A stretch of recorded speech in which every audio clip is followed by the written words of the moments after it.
gentlemen, you're watching the Yes Network, the home of champions.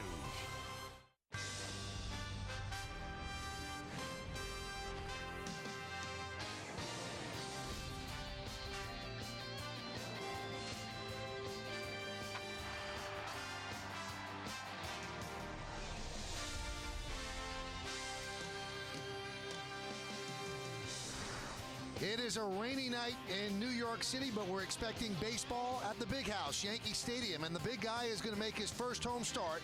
CC Sabathia will be on the mound. As tonight, the Yes Network presents New York Yankees baseball. It's the defending World Series champion New York Yankees against the Texas Rangers in the first game of a three-game set from Yankee Stadium in the Bronx, New York. Hello, everybody, and welcome to Yankees baseball, along with John Flaherty.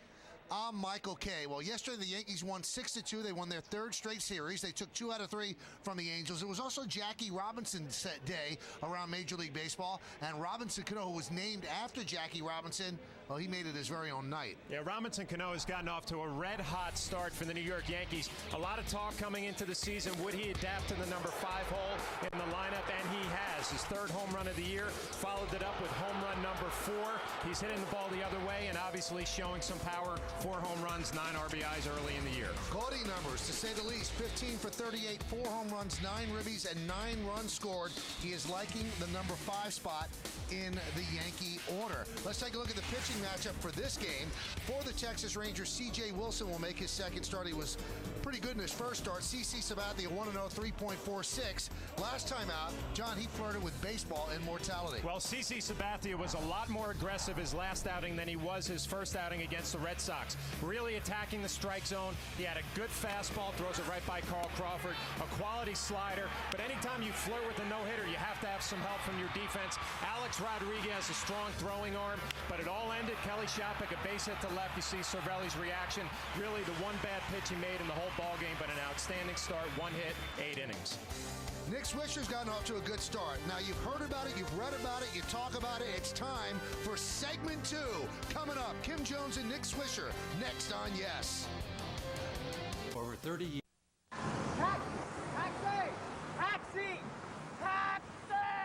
Getting to the airport can be stress-free. Just call the 77s of Dial 7 Car and Limousine Service and let us get you there on time and smiling. Whether you're going to LaGuardia, Kennedy, Newark, or riding around town, Dial 7 saves you time and money. We've got a bold new look, and we're the best ride in town. Dial 7 Car and Limousine Service, 777-7777. You wouldn't send a kid with a garden hose to put out a 5-alarm fire. So when you get hit by bedbugs, stop kidding around. Call Bell Environmental, the experts you can trust. Roscoe, our bedbug sniffing dog, will find the problem, and our instant freeze will fix it. Bell Environmental treats your home or office without harmful chemicals or damage to your belongings. Safe and thorough. That's Bell Environmental, the professionals you can trust. You value your friends. So does DirecTV. Meg's worth 100. So are Mike, Carol, Bob, Jim, and Kay. For every friend you refer to DirecTV, you get $100, and they get $100 on top of our best national offer. Just give your account number to your friends and have them call 1-877-4-100 each. They must have your account number when they order. Refer up to 10 people and get $1,000 a year. Then celebrate and watch the Benjamins stack up.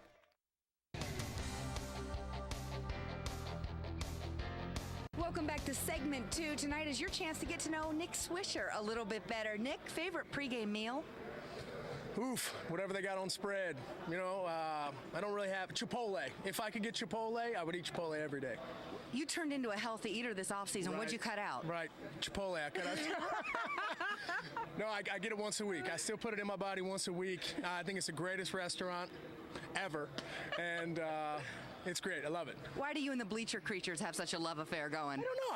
I think it's great. You know, my creatures out there, I take a lot of pride in that. I think that's a great thing, and you know, I'm a blue-collar player, and there are a bunch of blue-collar people out there, and you know, I love them. You know, those are my people. You ever go to the plate and say, this time I'm not going to be patient? I would like to say yes, but that never happens. Favorite movie? For the Love of the Game, Kevin Costner. Favorite actress? Joanna Garcia. Okay, there's a backstory to that we don't have time for. What TV show or movie do you DVR when you're on the road so you can watch it when you get home? I don't. I'm a big, I like shows like King of the Hill. You know, I like animated stuff. I want to be an animated movie star when I'm done. So I think I got that in the bag. We're heading soon to one of your old haunts, Oakland. Right. What's your favorite road ballpark? Seattle. No Why? doubt. Seattle. I think it's one of the most beautiful cities I've been to. It's a great getaway, and plus I got this little donut shop down by the fish market. Nothing better. Baseball's working out all right. True, you could have been a safety at Notre Dame. Maybe. I think that if that was the path I would have chose, I would have trained a lot differently. Your path right now includes stretching. Thank you very much, Nick. I know, right? I gotta go. The boys in the booth will be right back. Lineups and first pitch next here on Yes. Hello! We're from Mac Coffee. Bobby Brew, yes, a pot. We already get Green Mountain coffee from W.B. Mason. You tell him, Stanley. Yeah, but our pot's cheaper. Yeah, but half of it gets thrown away. And you don't have the flavors we want. And only deliver once a week. You tell him, honey. Definitely not a bargain. W.B. Mason delivers fresh coffee every day, along with our office and cleaning supplies. You tell him, Stanley. Oh, no. The 2009 New York Yankees are world champions. Yankees fans become part of the winning team by joining the New York Yankees Fan Club. For just $40, you'll receive an official membership card, a World Championship nylon banner, a World Championship coin, a New York Yankees cap, special ticket discounts, and other exclusive fan club items. To join, call 1-800-GO-YANKS or log on to Yankees.com today. Why do we bring so many fresh ingredients into every Chili's kitchen? It's all in the preparation. Take our quesadilla explosion salad. I hand toss it with fresh greens, corn relish, and tortilla strips. Add grilled chicken and finish it with crispy quesadilla wedges. The quesadilla explosion salad is part of our entree plus an appetizer pairings for $9.99. Pick one of our 16 entrees like baby back ribs or honey chipotle chicken crispers. Then choose an appetizer. All for just $9.99 for a limited time, only at Chili's. CC Sabathia about to make his first home start. Let's take a look at the Texas Rangers lineup that he's going to face, and it's presented by Lexus. Julio Bourbon, the center fielder, will lead off. Michael Young at third base. Josh Hamilton is at left. Cleaning up the DH, Vladimir Guerrero. Nelson Cruz in right field will bat fifth. Batting sixth, playing first base, Chris Davis. Joaquin Arias, the second baseman, bat seventh. Taylor Teagarden will catch him bat eighth. And Elvis Andrus, the shortstop, will bat ninth. Texas Rangers going to go to work against CC Sabathia. It's going to be his third start of the year. Coming off an outstanding outing against Tampa Bay, 1 hit in 8 innings. Here's a leadoff batter for the Rangers. He's ready. CC's ready. Let's do it here in the Bronx. And it's a strike to Julio Bourbon. Take a look at the numbers for CC Sabathia. It's going to be his third start, 1-0. Only 7 hits in 13 innings, 9 strikeouts.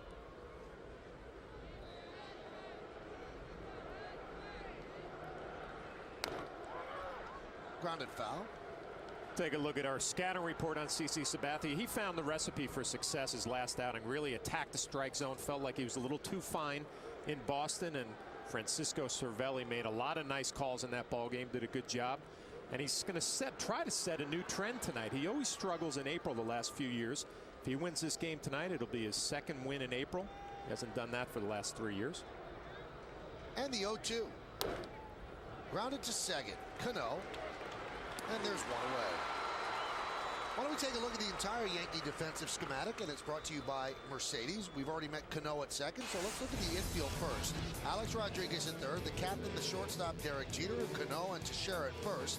In the outfield, Timms, Granderson, and Swisher left to right. And Cervelli makes his second start of the season behind the plate, and the second time he is catching CC Sabathia. And Joe Girardi wanted to stop any kind of conjecture that he's now CC's personal catcher. He said that Posada's caught 3 days in a row, also got hit a lot with foul tips yesterday, so he's just going to give him the day off, and it just happens to be the day that CC is starting, although Cervelli and Sabathia worked very well together last time. Well, obviously they had a nice chemistry going. They were on the same page. But, you know, it also gives Georgie a night off tonight. He gets to play the next 2 day games. The 0-1 to Michael Young. Fastball swung on and missed. Good numbers against Sabathia. And not many players on the Rangers have that many good numbers against Sabathia. CC 7-3, 4.50 lifetime against Texas. And the 0-2. Line drive and knocked down by Jeter, and he can't get a handle. And Young will reach. We'll see how they score that. Michael Young hits this ball hard. You see Cervelli setting up and in and left it out over the plate. And Michael Young does a good job hitting with 2 strikes. Hits it hard up the middle. Derek going to his left, and they're going to rule that a base hit. You played. Derek's a little disappointed he did not make, although it was hit hard. Derek had a couple of balls like that hit up the middle yesterday that he didn't come up with. One of them knocked Jabba Chamberlain out of the game and lost a chance for Jabba to pick up his 2nd career save. They brought in Mariano to close it out. Josh Hamilton hits one deep to left, going back. Marcus Tim still back. He's going to have to play it off the wall. The carom goes straight up in the air, and Marcus fires in as Young will stop at 3rd. Boy, Hamilton shows a lot of power the other way, and on a cold night really hit that ball. And you know what, Michael, the wind blowing in from left field, and you can see Josh gets a fastball down the middle, stays on it, and goes the other way. I'm surprised this ball went as far as it did, right into the teeth of the wind. Marcus Timms hustles it up and gets it in to hold Michael Young to 3rd. Take a look at it. He comes around second base. He thinks Marcus is going to make the play. He does not. He holds up, and that costs him. Probably a ball he should have scored on. Third base coach Dave Anderson holding him up. There's the win that John's talking about. Here's Vlad Guerrero. You long remember him with the LA Angels, and now in his first season with the Texas Rangers as their DH. And there's a strike. And although Guerrero obviously on the downside of his career has gotten off to a great start here with Texas, you sensed his absence in the last 3 games against the Angels. They just don't have that guy that scares you. They've got good hitters, but no one who really scares you. Well, the whole question, can he stay healthy? Last year he had the pec muscle problem, missed a lot of time. 0-2. So had some hamstring injuries, but like you said, Michael, he's gotten off to a good start. And he's going to have some protection in this lineup. Nelson Cruz hitting behind him has gotten off to a red-hot start in the last 4 years. Impressive numbers. All 9 pitches that Sabathia has thrown, they have all been strikes. You would expect this pitch right here maybe to be in the dirt, nowhere near the strike zone. Vladimir Guerrero, famous for expanding the strike zone. Love to see a slider in the dirt and maybe a fastball way off the plate.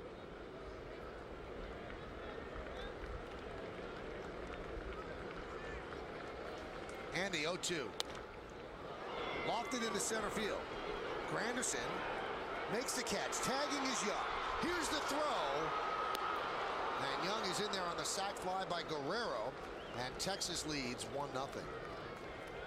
Well, there's rain in the forecast, but let's look at the game time weather conditions presented by Bigelow Tea. 52 degrees, high humidity, wind 15 miles per hour, and it's cloudy and showers throughout the night.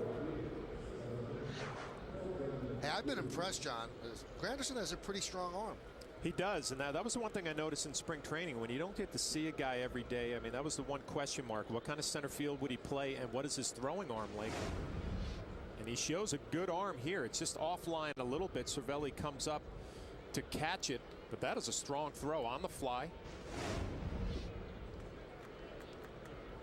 There's Nelson Cruz. He drives one to right field. And Nick Swisher runs out of room. Cruz putting up some big numbers. Leads the American League with 6 home runs and 12 runs batted in. And how about that slugging percentage? Wow. We almost couldn't fit it there.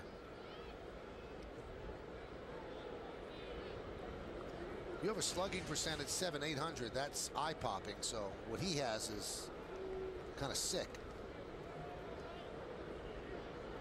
The 0-1. 0-2. CeCe throwing a lot of strikes with all of his pitches. A good changeup right there.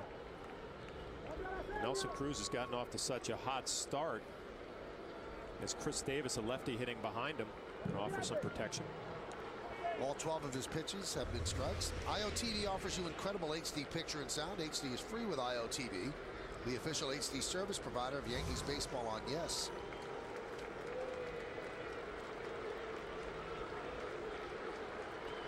And the 0-2. There's the first ball out of the zone. Now, in his last game against Tampa Bay last Saturday, it took him to 2 outs in the 8th inning to give up a hit. So he gives up a hit here with 1 out in the first. So a little bit of a different vibe today. Well, CeCe felt like his first start against Boston, he was a little tentative. His last outing against the Rays, 7 2/3, gave up the 1 hit. Snap throw to second. And they almost got Guerrero. Check that, Hamilton. Impressive throw from Cervelli from his knees. Check out where the pitch is, down and away. Just throws from his knees, has a lot on it, skips off the infield grass. Bang, bang play. Impressive arm strength right here. Not an easy throw to make from your knees. There's the IOTV HD Super Shot. And the fingers got in just before Cano applied the tag. The 2-2. Strike 3. Cruz down looking. So Sabathia really around the strike zone, but the Rangers do get a run on 2 hits, no errors, and 1 man left on base. Rangers won, and the New York Yankees coming to bat. Hey, Nolan Ryan. How you doing? Good. You need some help on your lawn project? It needs some big league help. Scott's is the official lawn care company of Major League Baseball. And here at Lowe's, we can show you how to get winning results at home. I played on a lot of great fields in my day, and I want that same big league look for my lawn. Excuse me, can I have your autograph, please? Sure, what's your name? Actually, his autograph, if you don't mind. Hurry in to get your free Scott's MLB fan guide, available exclusively at Lowe's. Go easy on him, he's a legend. The 360-watt stereo delivers exhilaration. The race-developed suspension does exactly the same thing. The 2010 Acura TSX. Take advantage of attractive lease rates on the 2010 Acura TSX for well-qualified customers. Stop smoking now, and in 24 hours, your chance of a heart attack drops. In 3 weeks, your lung function improves, and in 1 year, your risk of heart disease is cut in half. Call for free help. The New York State Smokers Quit Line, 1-866-NY-QUITS. Well, the Yankees down 1-0 before they come to the plate. Let's take a look at how they will come to the plate. The Yankees starting lineup presented by Lexus. Derek Jeter, the captain, the shortstop, leads off. Nick Johnson will DH and bat second. Batting third, the slumping Mark Teixeira. Alex Rodriguez at third base cleans up. Batting fifth, the red-hot second baseman Robinson Cano. Nick Swisher's in right field, about sixth. Marcus Timms had 2 hits yesterday against the lefty, so he's in there again today, playing left field, batting seventh. Batting eighth and playing center field, Curtis Granderson. And Francisco Cervelli is going to catch. He's going to bat ninth. The Yankee lineup are going to go to work against C.J. Wilson. Reliever, now a starting pitcher. Take a look at the numbers. He's only had 1 start, and it was a good one. 7 innings against Toronto. Did not give up an earned run. 5 hits, 2 walks, 9 strikeouts. Take a look at our scouting report on Wilson. He had some food issues, some food poisoning. It was supposed to start on Wednesday. Because of those problems, it got bumped back to tonight. That's 7 days rest. And he's looking for his first win as a starting pitcher. He has picked some up in his career as a reliever, but never as a starting pitcher. He's made 6 starts in his career, 0-5, 12.05. Those were all in 2005. He's a pretty good reliever, but he wanted to start. And the Rangers said, okay, let's see what you got. And he had a really good spring. There's a strike to Derek Jeter.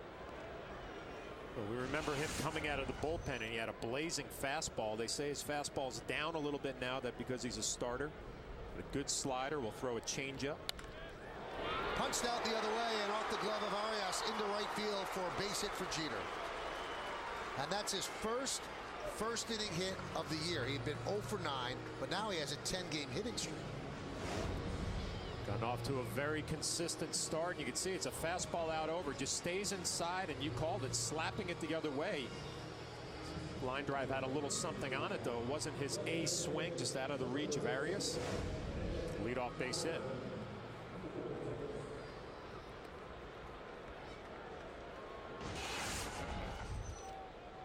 So here's Nick Johnson. He hasn't hit that much, but he's on base the way he always is, to about a 42% rate.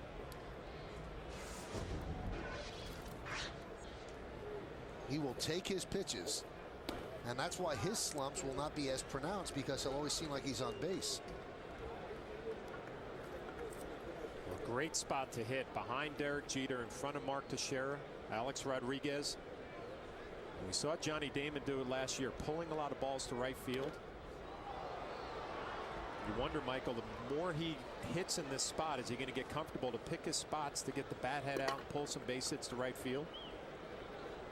It's alien night here at the stadium, John. I don't know if you noticed this little fan.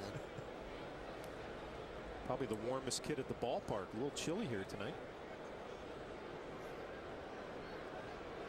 It's hard to tell an alien's age. I don't know how young he is.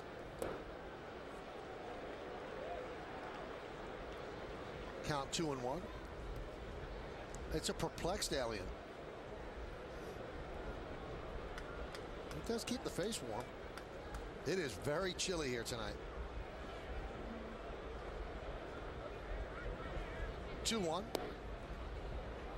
Hey, this spot was such a great spot for Johnny Damon last year. I mean, he saw a lot of pitches that he could drive, and the Yankees think that Nick Johnson's going to hit more than his usual home run total. He might get into the 20s. Well, we already saw his first home run of the year was not a cheap one. I mean, it went a long way. Kevin Long, the hitting instructor, did a lot of work with Nick in spring training, pulling the ball a little bit more. Always a hitter who loves to go the other way. You see this big hole between first and second. There's a good look at Kevin. Such a big hole between first and second when Derek Jeter is on. You would assume at some point Nick is going to start learning to kind of get the bat head out and pull some ground balls for base hits. 3-1. And Johnson works a walk. That's his 11th walk of the season already. And this is game number 10. The Rangers defense, let's take a look at that behind C.J. Wilson. It's brought to you by Mercedes, Hamilton, Corbone, and Cruz. That's left to right. In the infield, Michael Young, who won the Gold Glove as a shortstop in 08. Elvis Andrus, who's a really slick fielding shortstop. Then you've got Arias and Davis at second and first. Teagarden behind the plate, and Wilson is on the mound. And there's Ron Washington, the manager of the Texas Rangers.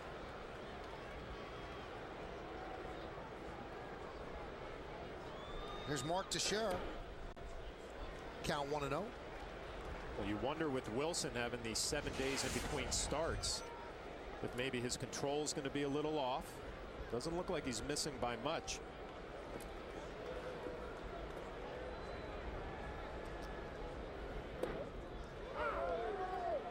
Teagarden wants to go out and talk with Wilson. Yesterday, Teixeira had 3 walks, but he was also 0 for 2, and you see his numbers. He's 3 for 33. And it's funny, there doesn't seem to be any panic amongst the Yankees, the coaching staff, because they figure it's nothing different than any other April. He struggles in April. Why fight it and make him worry about it? It's amazing, too, because at the end of spring training, Kevin Long could not have been happier with Mark Teixeira's swing. He said, you know what, he's going to get off to a good start. Traditionally been a slow starter in his career. You know the numbers are going to improve. But you got to believe, Michael, it's a mental thing now. Absolutely. And there you see his career average by month, 240. And then May starts to pick it up. And, you know, what did Yogi say? 90% of the game is half mental. You know, Robinson Cano has gotten off to such a hot start in that 5th spot. Mark Teixeira, it's like he just wanted a good couple of first games. It didn't happen. And now it looks like he banged into a double play, 6-4-3. So Teixeira's struggles continue, and if you think about it, if you want to make it even worse than 3 for 34, he's only had a hit in one of the games the Yankees have played. That was last Saturday at all 3 of his hits. Now Taylor made 6-4-3 double play. And I think it's become a little mental with the slow start, and also probably a bad swing. It looked like a fastball in the outer half with a little movement, maybe a hard changeup, and he tried to pull it. And you see the end result.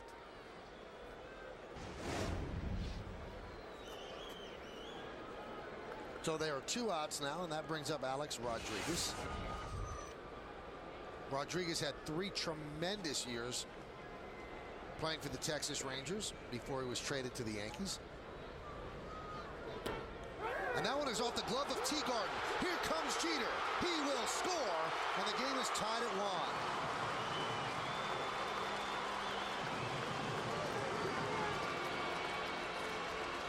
It's unusual for Teagarden. He is a catcher who has a nice reputation of being a good catch and throw guy. And it looked like a fastball from Wilson up in the zone a little bit. We talked about his velocity. He's got a good fastball. But that's a play right there Teagarden will make in his sleep. It's going to be ruled a pass ball. And the Yankees and Derek Jeter get a little gift. The 1-0 to Rodriguez. It's a strike. I really like the way the home plate umpire, Tim Timmons, kind of shoved A-Rod out of the way so he could get a proper angle on the possible play at home plate. We didn't see that yesterday on a play at home plate where the umpire just missed it when Hideki Matsui was actually safe on a play at home, and the home plate umpire was Jerry Lane. Watch this, John. He'll say, okay, get out of the way. I got to do my work. And there, he's set up in a perfect spot. But there was no play.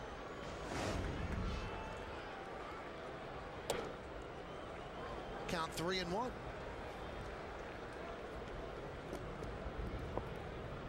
And on deck, Robinson Cano.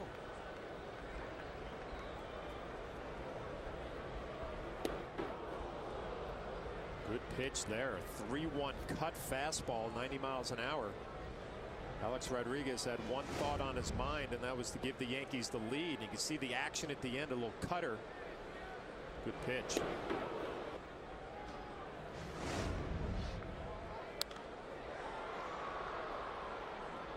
Punch the other way. So we saw Timmons do a good job on the angle. Check out this angle. There's no way the umpire could see that Matsui's safe because Posada is blocking his view. Jerry Lane, my buddy, the only umpire who's ever thrown a major league game, and just looked right there. He did not make an effort to get the proper angle. Missed the call. Well, that will be with you forever. It's the first thing I think of. When you say Jerry Lane, that's the first thing I will think of. So when you're 90, that will be on your mind, you think? The only one. And Tim Timmons, who did a nice job, he gave him some credit, was the home plate umpire for the last game I ever caught. When I tried to catch Wakefield, he tried to talk me into staying. It didn't happen. And that pitch is upstairs, so Alex Rodriguez walks.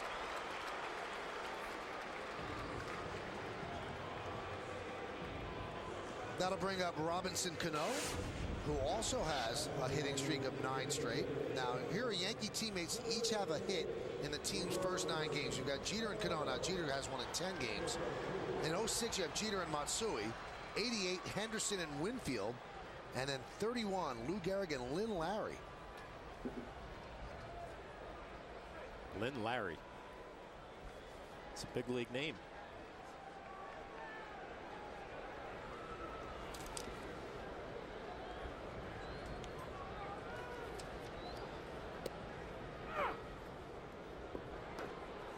The guys at Elias do some job to come up with that. Track every season and see what Yankee teammates had a long hitting streak. And thanks to Tom Hurt and the guys at Elias for putting that together.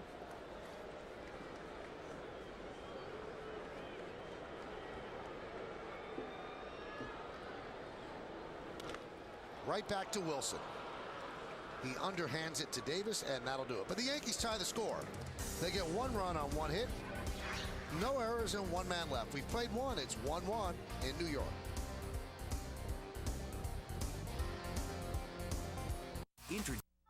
For 500 years, Koreans have been practicing a unique heat therapy. This historical therapy was revealed by the 12 different types of saunas to release your daily fatigues and to restore yourself.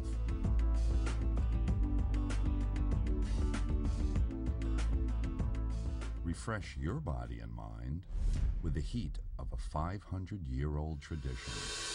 King Spa and Fitness. When you fly to New York, don't wait in a taxi line.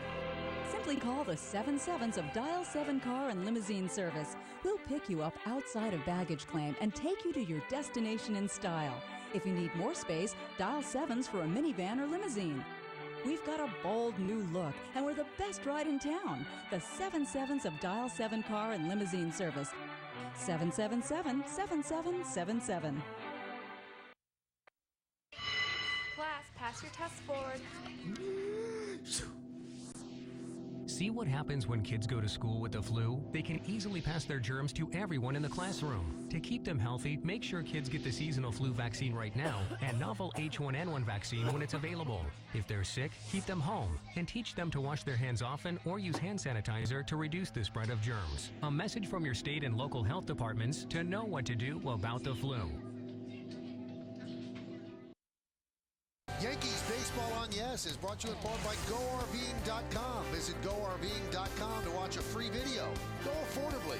Go RVing. By the 2010 Census. It's not too late. Fill out, mail back your census form today. And by Turkey Hill, the official ice cream of the New York Yankees.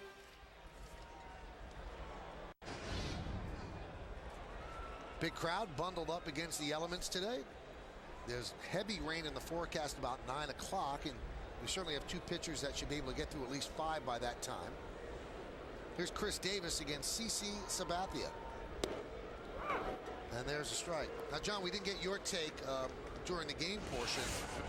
The decision of taking CC out, even if he had gotten Kelly Shoppach and had to pitch the 9th inning. The Yankees said that was it, that Shoppach was the last batter he would face. Well, I was shocked to hear it. I was also shocked that Joe Girardi actually acknowledged he was planning on doing that. And I understand the vision that, you know, you want to save this guy for the whole year. He's your #1 starter.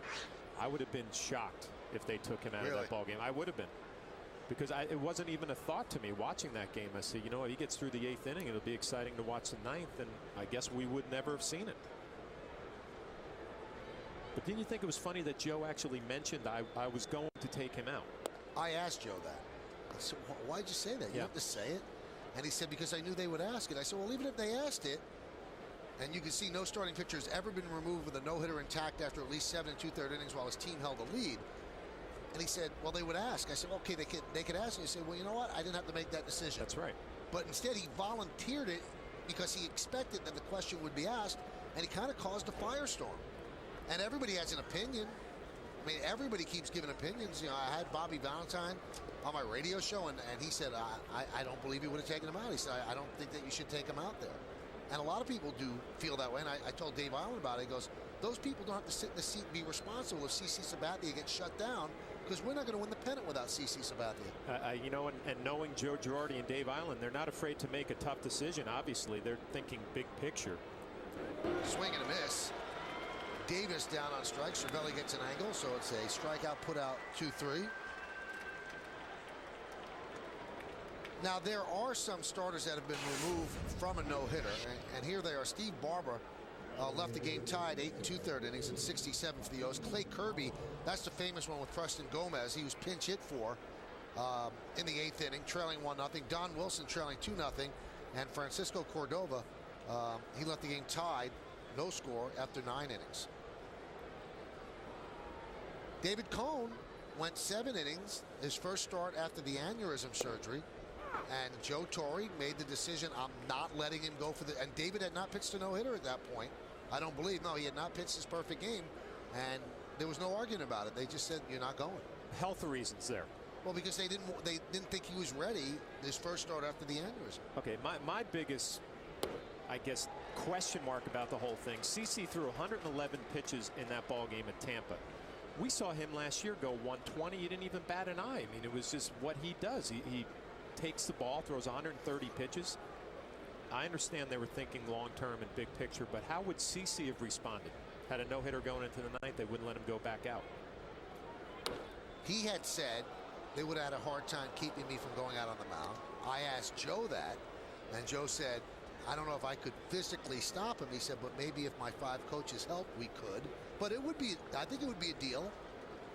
As a competitor, you're not coming out of that ballgame. And especially being a #1 guy, I think he's earned that right to go back out. Swing and a miss. Joaquin Arias strikes out. 3rd strikeout for Sabathia. Meanwhile, CC has it all going, pounding the strike zone. Quality changeup down and away. Throwing his fastball, slider, and changeup for strikes.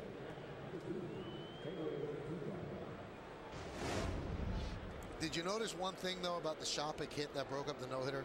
It had not landed on the Tropicana Field turf, and Joe Girardi was bounding out of the dugout. I think everybody wants good things for their players, but I think the Yankees are rooting for base hit, the staff, so that they didn't have to make that decision. No, and watching Shopping come up to the plate there, catching CC in Cleveland, you felt like he had a little bit of an advantage maybe on what pitches were going to be thrown. And that was really the only pitch that was up in the zone, and Shopping made CC pay.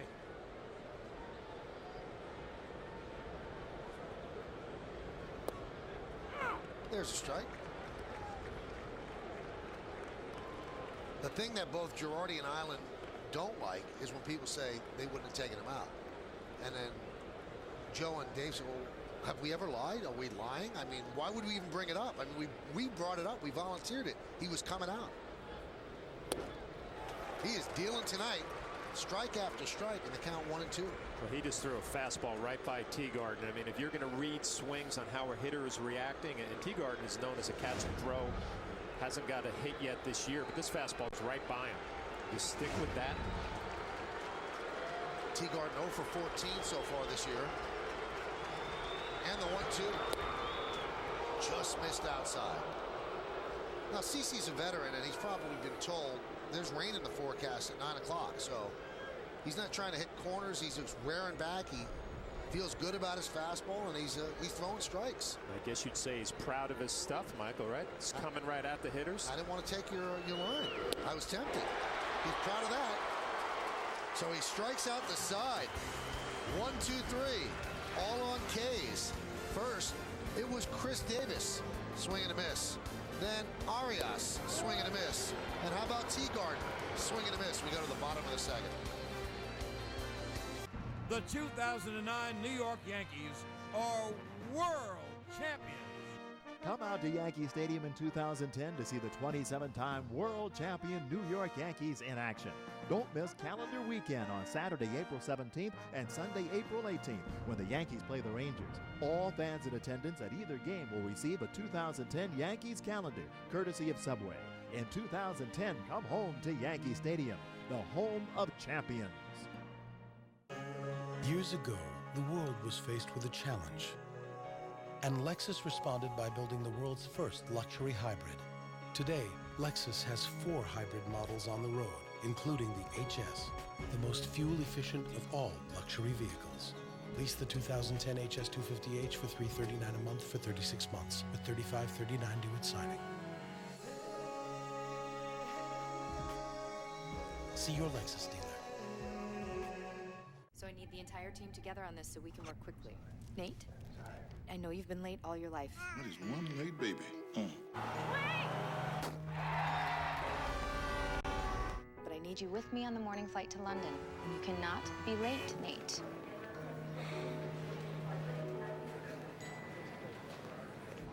I knew it.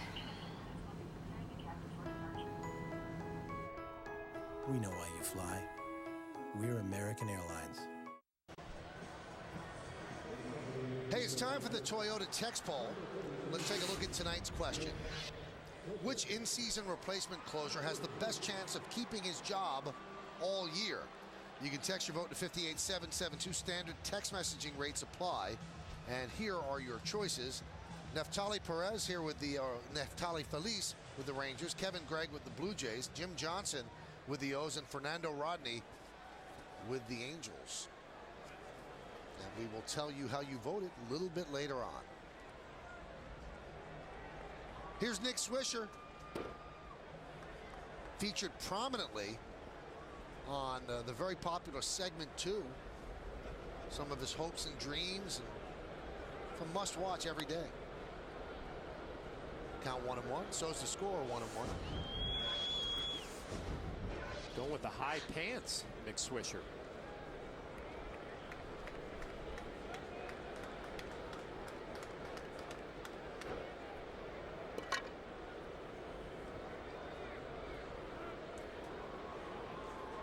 Were you a high pants guy at the end?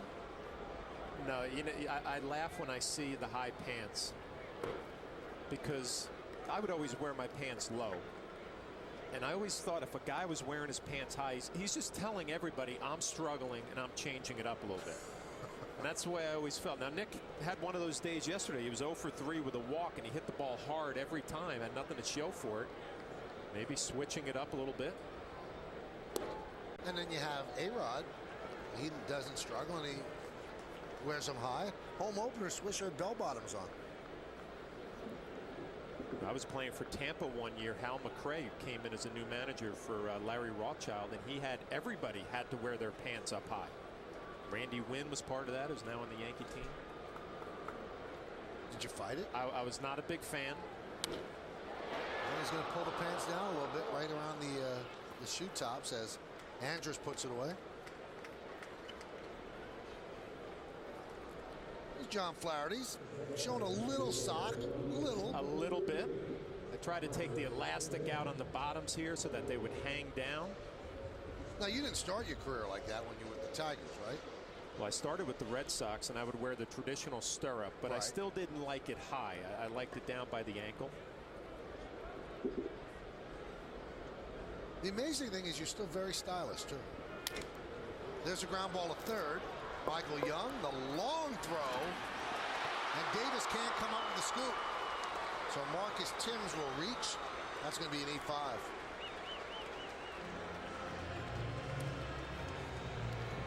Hey, stay tuned during the 6th inning for a message from our friends at the Fox Business Network.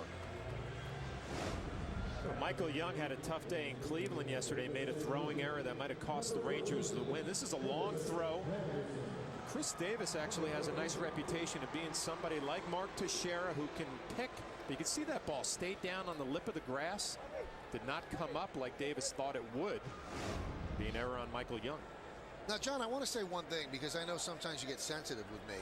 I knew you started your career with the Red Sox, but you really played a lot more with the Tigers. That's what I meant. Yeah, but I still wore my pants the same way every day, whether I was riding pine in the bullpen or actually playing. You just never paid attention. It's a good point. I apologize. Because I wasn't a starter. You weren't paying attention to how I was wearing my pants. You were a huge starter and star with Tampa Bay.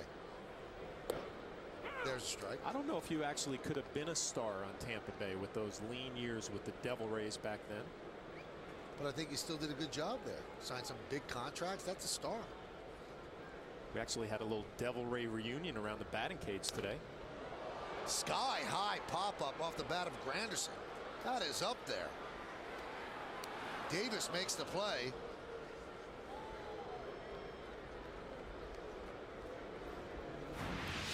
Let's take a look back at your time in town. Now we got to pay attention. See, the pants are down. Watch how I get out of the box. I'm thinking 3 right about here, but I ended up at second base. Check this throw out. Not good, but you got him. You know what? There's a lot on that throw, though. Opening day. Baltimore. I was going through a Nick Swisher day at that point. I was 0 for 4. Hit the ball hard all day long against Mike Mussina, your buddy. And then finally got a big one at the end to kind of salvage an opening day. Bundled up against the elements. You actually had to send down to the clubhouse. I got to thank Robbie Kakuza down in the clubhouse. I mean, I was not prepared like you were today for the elements, and you're going old school gamer on me here. I got the coat and back. I'll put it on later.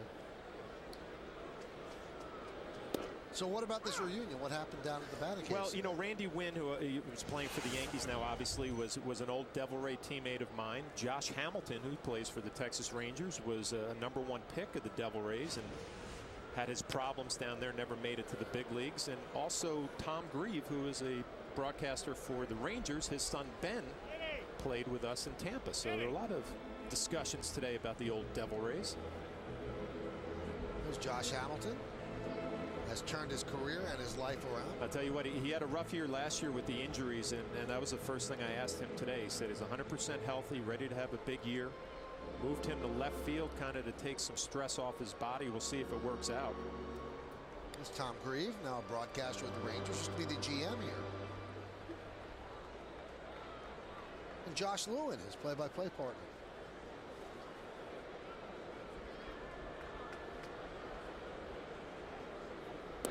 You know, I love when you show a booth and they could see that they're on. You know they're sitting and go, why? What are they saying about us? What could they be talking about? Josh is definitely thinking that. Yes. He'll come in and check it out. Now he's going to look again. Looks at the monitor. Uh-oh. Take a peek. Check out the computer.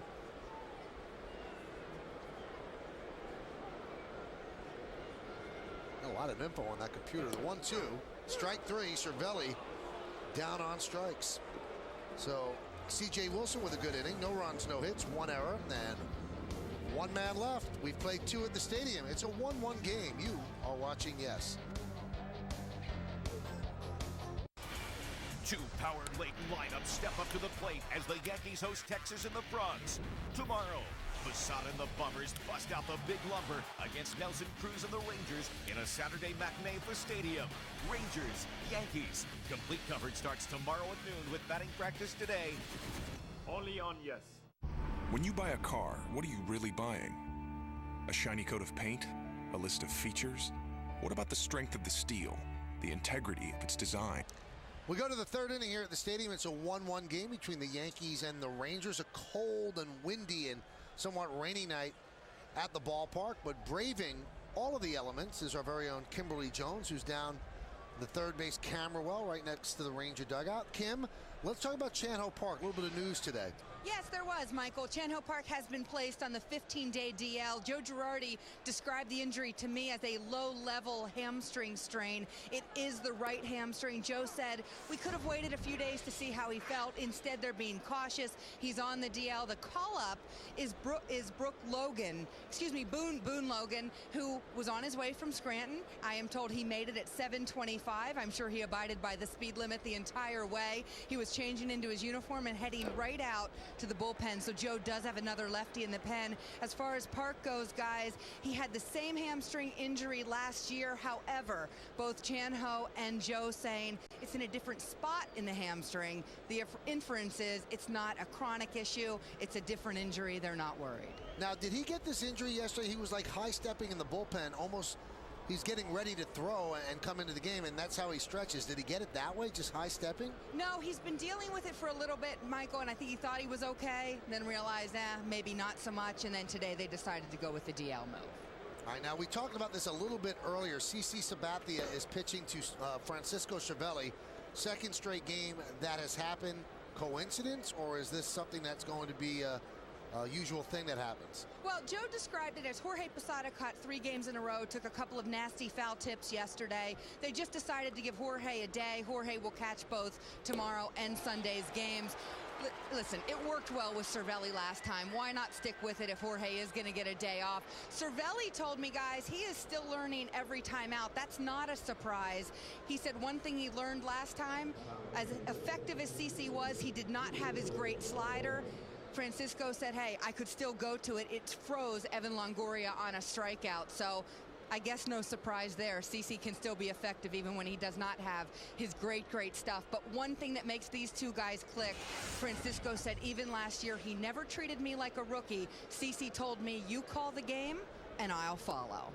Well, so far so good, Kim, because 5 strikeouts in a row for that battery, and we thank you for that report. Now go in and get warm, okay? You got it. Thank you. 5 in a row there, John, and they look like they're in sync for sure. Well, it seems like every at-bat is a carbon copy. I mean, he gets ahead in the count, 0-1, 0-2, and has a lot of options. You mentioned the 5 strikeouts in a row. 35 starts last year for CC, 15 with Posada. He actually did make 10 with Cervelli and 10 with Molina. Well, I'll tell you what, for a young catcher, Cervelli being a rookie last year, I mean, it has to feel good having your #1 starter say, you call the game, I'm going to follow your lead. I mean, it sends that confidence level up. Obviously, early in this year, they're off to a good start.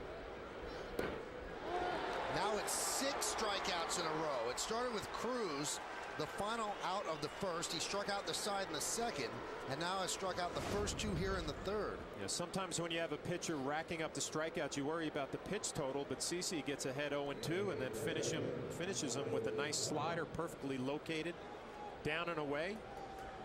Not wasting any pitches to set up the slider. He went to it and got the swing and a miss. 36 pitches.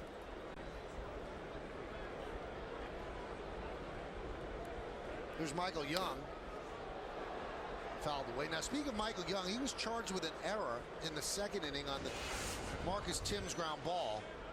And I guess the official scorer is feeling very generous, and he ended up giving Timms a base hit on that. So they take the error away. And Bill Shannon is the official scorer today. Long time official scorer in New York City. The 0-1. Popped up. so the strikeout string will end. But Nick Swisher puts it away. And now Sabathia has retired 8 in a row. We go to the bottom of the 3rd inning here at the stadium. It's a 1-1 game, Yankees-Rangers. Let's look at the American Airlines upcoming schedule. 2 more games against the Texas Rangers. Then the Yankees get on a plane and go to Oakland. The beginning of a 9-game road trip. 3 games against Oakland, 3 games against the Angels, then finish it off with 3 games against the Orioles. John's on the big screen, or was on the big screen here at the stadium.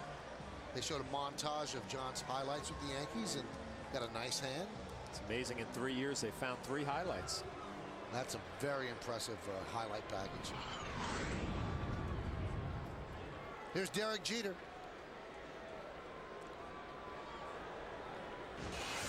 Jeter singled in the 1st inning, came around to score on a wild pitch. That's the Yankees' only run against Wilson. Pitch inside, 1-0.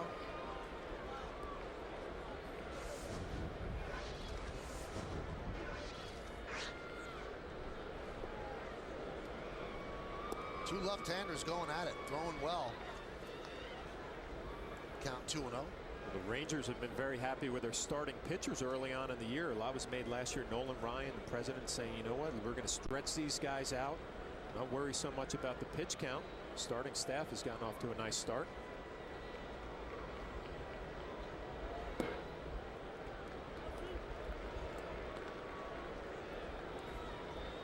Not exactly a picture perfect night, but Megan do. Good looking Yankee jacket. Yeah, you don't see the white jacket very often.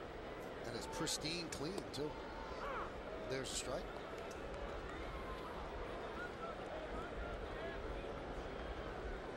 Be interesting, Michael, to see how the Texas Rangers do this year in the American League West. Seattle has a lot of good new acquisitions out there. Rangers feel good about their ball club. You know, watching the Angels the last 3 games, they're not the same team. And even Mike Scioscia admitted that. He said, we can't do the things on the bases, force the issues like we used to. We've got to go at bat by at bat. And you look at their starting rotation, and they might not have an ace. They might have a couple of number 2s, which Scioscia said is fine, but it's a different team. So Jeter goes down swinging. Tonight after the postgame, check out an all-new Forbes Sports Money presented by Fox Business Network. Sports magnate Dave Checketts discusses his days with the NBA and his newest ventures. Plus, hear how the current economy is affecting the sales of thoroughbred horses. It's all new tonight after the postgame, only on Yes.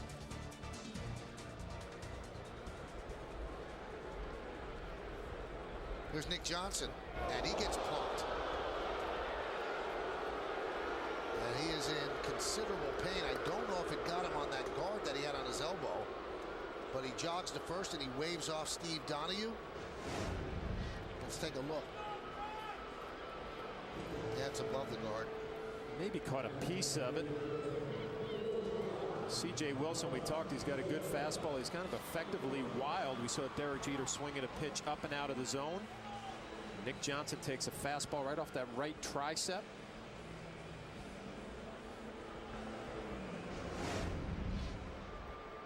So Joe Girardi and Steve Donahue would not be waved off. They checked him out, and they leave him in. Here's Mark Teixeira, wrapped into a double play in the 1st inning. 3 hits and 34 at-bats. And that one is driven to right field. He hits it well, but right at Nelson Cruz. And you have to take small victories, John, so he has to feel pretty good about it, the way he hit the ball the other way. No, you do, but you can see a level of frustration. I'm reminded of our good friend Tino Martinez. He didn't care about hitting a ball good. He wants base hits, and you imagine Mark's feeling the same way. Probably looking at Marcus Timms saying, how did Marcus Timms get a base hit on a ball that should have been an error, gets reversed, and it becomes a base hit? Tex will take one of those right now just to get going. Here's Alex Rodriguez. He walked the first time up in the 1st inning.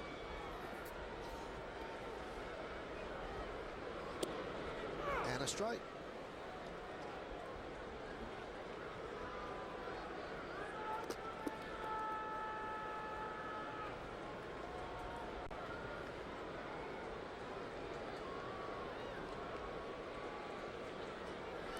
Runner goes. Throw to second is in time. So Nick Johnson gunned down. with Rodriguez at the plate. That seems a little odd that you try to steal second base with your cleanup hitter up. But Nick Johnson was, in fact, safe. We'll talk about it when we get back.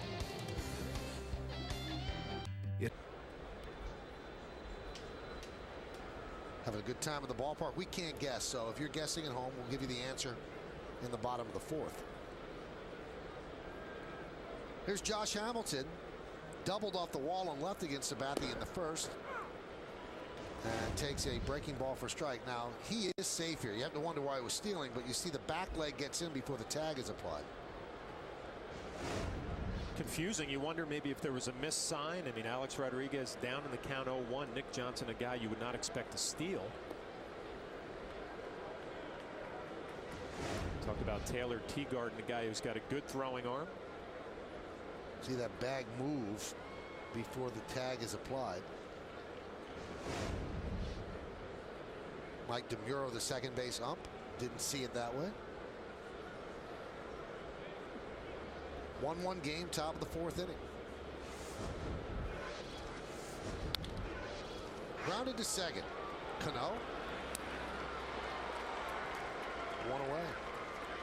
Now we talk about the relationship between Sabathia and Cervelli, and to show you the amount of respect that Sabathia has for Cervelli, last year the Yankees are in their clubhouse before a game and they're splitting up the playoff shares, where they decide who gets a full share, who gets a half share. And Cervelli came up and was the starting catcher when both Yankee catchers went down last year, both Molina and Posada. And a lot of the Yankees said that they were going to vote Cervelli a half share because he was on the roster about half the time. And CC Sabathia said, this guy has really meant a lot to the success of this team. Either you vote him a full share, or I'm going to pay him the difference out of my own pocket and I'll make it a full share. So it shows you what he thinks of the kid. Not surprising, knowing CC, the type of guy that he is. But it's interesting to hear some of the stories that come out of those shares meeting. You know, a guy like Cervelli comes up and you'd say, well, he had a half a year, we're going to give him a half a share. Some veteran players speak up, all of a sudden that changes. Remember, Jason Giambi was a very vocal player in the playoff shares meeting the years that I was here.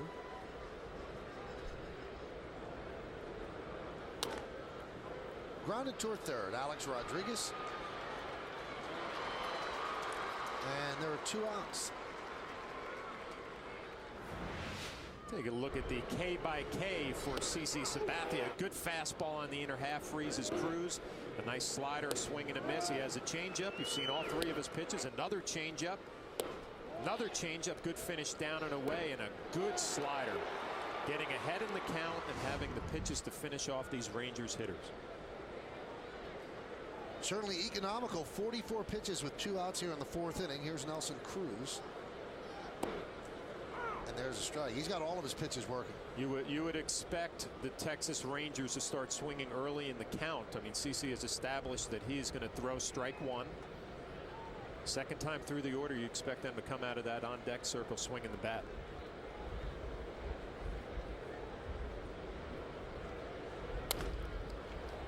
Ground ball, worm burner to second base. Cano throws out Cruz, and a 1-2-3 inning. 11 in a row retired by Sabathia. 8 pitches he does it in, and we go to the bottom of the fourth, 1-1.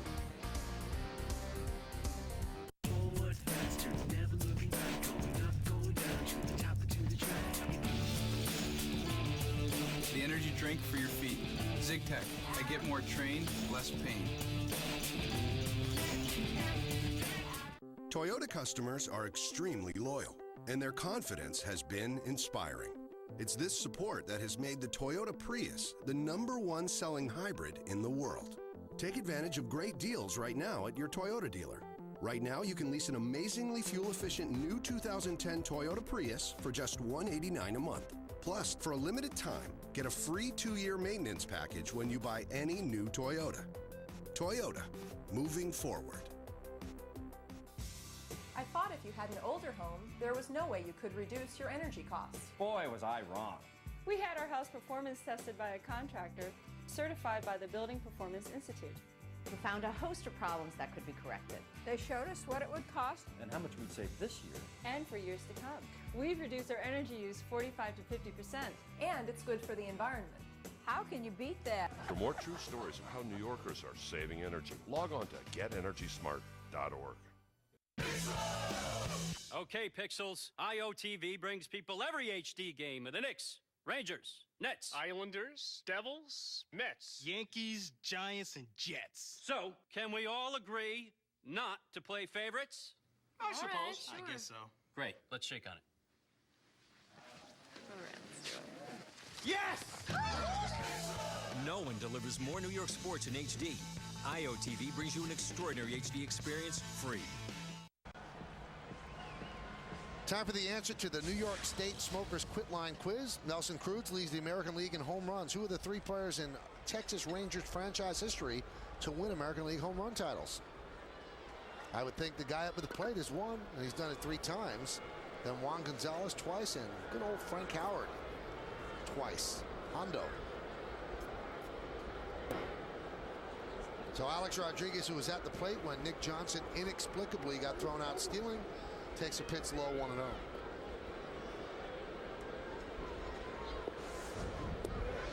On a strike. C.J. Wilson has settled in nicely. A couple of walks his first inning. We talked about the extended time in between starts. Maybe a little rusty, but he has found his rhythm. Impressed with how quickly he works in between pitches, too. He gets the ball, gets on the mound, and fires. Got to believe that's some of the relief pitcher's mentality. Mike Maddox, a pitching coach. Don't waste any time. Get the sign and go.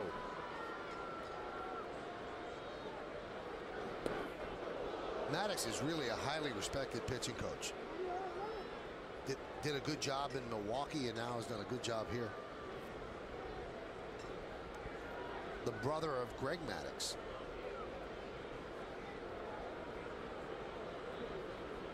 Two-two. And that clips A-Rod on the way by, so he will take first.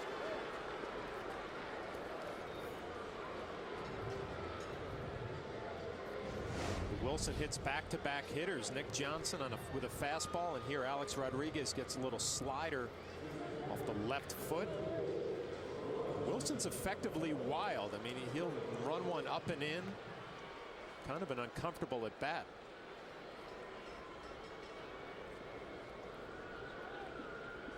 I don't even know if that hit him. If it didn't hit him, Alex Rodriguez really sold that. You can see Wilson doesn't think that it hit him. Well, if you take a look, I thought it hit the back foot. It didn't even come close to that. Cano skies one to left field. As Alex had taken off and now heads back to first. It's out of play. You wonder if the Yankees maybe have picked something up with C.J. Wilson and his delivery to home plate. We saw Nick Johnson try to steal. He was thrown out. Here we get another look. I think it got his toe, his left toe. You can see how Alex reacts. I mean, it would be so hard to kind of sell that quickly.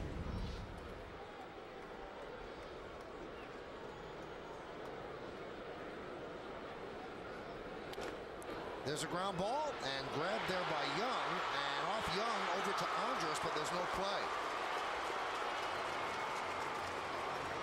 We'll see how they score that. Should be a base hit, I would think. We think it would be a base hit. Young going to his left, and again another play that he probably feels like he should make. Andrus can't do anything with it. Goes to his left, had plenty of leather on it, just doesn't come up with the handle. Robinson Cano is going to pick up a base hit. 10-game hitting streak for him now, and he's now hitting 27 straight April games, dating back to last year, of course. Michael Young going through one of those stretches. He had a tough game in Cleveland.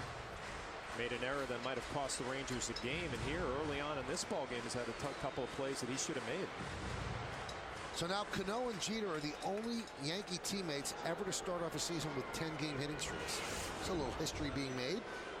Here's Nick Swisher.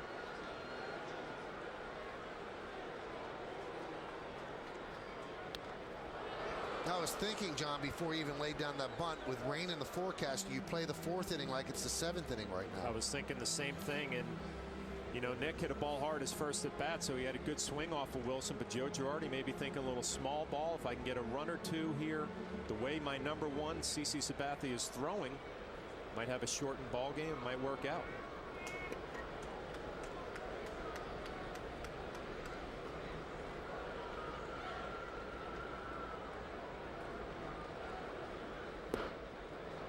Count 1-1.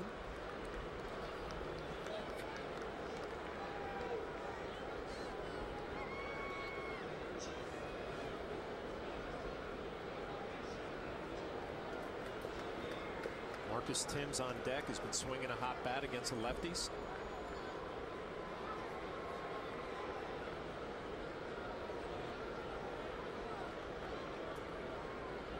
Wilson checking back A-Rod. If you're a pitcher, you've got to feel a little bit unnerved. I mean, you're in a big jam right here through really no fault of your own. You barely touch Rodriguez's toe, and then a play that the third baseman should make, he doesn't. It's first and second and nobody out, and you've got to pick up your teammates. And John mentioned that the game that they just lost against the Indians, a very sloppy baseball. And this hasn't been the cleanest game for the Rangers either. The 2-1. Wilson has that good little cut fastball. You hate to compare it to Andy Pettit. He throws that ball in on the hands of Nick Swisher, and that could be a double play waiting to happen. A 3-1 count, sometimes as a hitter you try to get big and do a little bit too much, and when you have a cutter like Andy Pettit or a cutter like C.J. Wilson, you can induce a double play grounder here in a hitter's count.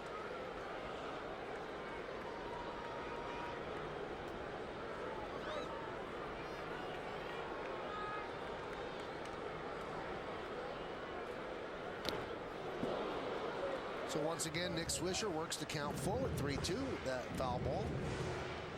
Good swing by Nick Swisher. He had some good swings yesterday, didn't get anything for it. Hit a ball hard his first at bat. 0 for 1 and a good 3-1 pass right there. You didn't take a swing 3-1. That's what you want it to look like.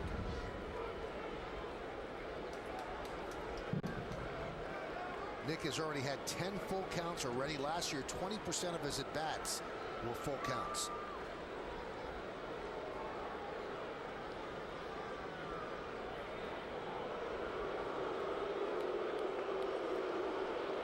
What is the purpose of that inside move, John? You know, I just think it's letting the base runner know that, you know what, I might spin around so he doesn't get a great jump. It'd be interesting to see here if Joe Girardi sends Alex Rodriguez and Robinson Cano. Nick Swisher can strike out, but he's got great plate discipline. They don't go.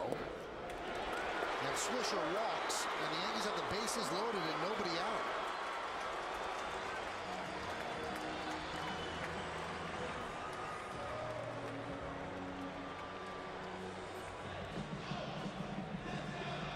So Teagarden goes out and talks with C.J. Wilson, and Wilson will face Marcus Timms. It hasn't been announced. It's not official, but it certainly has the feel that Marcus Timms is going to be the left fielder against left-handed pitching. You know, I'd asked Joe Girardi, I thought that Brett Gardner was the everyday left fielder. He said, I've never said anything either way. He said, I'm just going to take it on a game-by-game basis. But against left-handers, you could see the tough ones. Okay, he's going to rest him against, you know, C.J. Wilson's a nice pitcher, but he would not be looked at as one of the upper echelon left-handers. And here's Marcus Timms. Yeah, the David Prices and the John Lesters, you can understand that. Today kind of raised an eyebrow for me that Gardner wasn't in there. I guess Marcus has gotten off to a nice start here, hitting against some of the tough lefties in the American League. You give him a shot here, and he comes up in a great situation. Bases loaded, nobody out in the bottom of the fourth.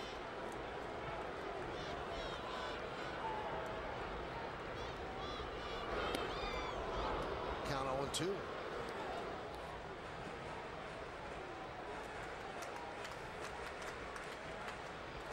Mentioned that Wilson had one start this year and struck out 9 in 7 innings, so he's a strikeout pitcher. He'd love to pick one up here with Curtis Granderson on deck.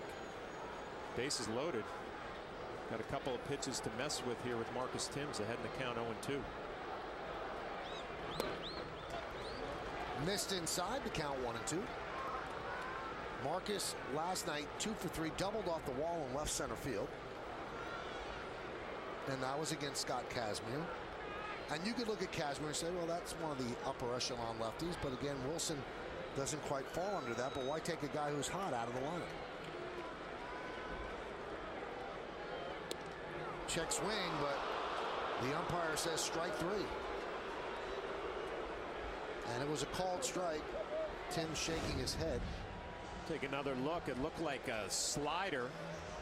See Teagarden go to his knee, but he gives Tim Timmons, the home plate umpire, a good look. Might have broke off the plate. You get behind in the count 0-2. If you're Marcus Timms, he's got to try to find a way to put the ball in play. That'll bring up Granderson. There was worry coming into the season. Granderson against lefties so far this year, 4 for 12. Last year he hit 183 against lefties, which was a concern. Yankees worked on that with him all spring. You see he's hitting 324, so off to a nice start. Also has played a very clean and efficient center field. Grounded to first. It's a foul ball. DJ Rayburn said foul ball. Looked like it took an odd hop past Chris Davis. Take another look, and it's where it goes over first base. Can't get a good look there as it's out of the reach of Davis.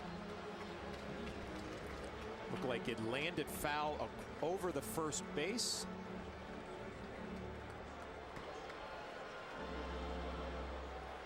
And with the impending weather, that's a big foul ball. And the way CC's pitching, you only have to get the top of the 5th inning in, and it becomes an official game. So now the count 0-2 on Granderson. Oh, just missed. And you can see the rain starting to fall. Well, a close pitch on Marcus Timms. Last at bat, he got rung up for strike 3. We'll take another look. Well, that could go either way, maybe up a little bit. Tim Timmons didn't like it. Looked like it caught the corner. But again, if you're Curtis Granderson right now behind in the count, you got to find a way to put this ball in play and take your chances. Ground ball grabbed there by Davis. He goes to second, and the throw ends up hitting Swisher. A-Rod scores. Cano will score. Swisher goes to third, and the Yankees lead 3-1.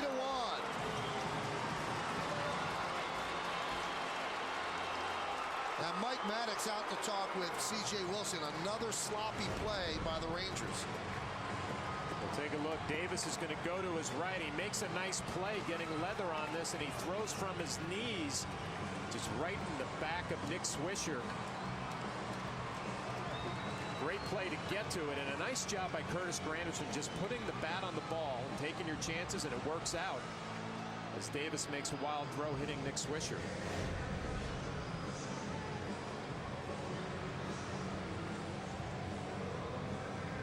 So that is a fielder's choice, an E3, and an RBI for Granderson.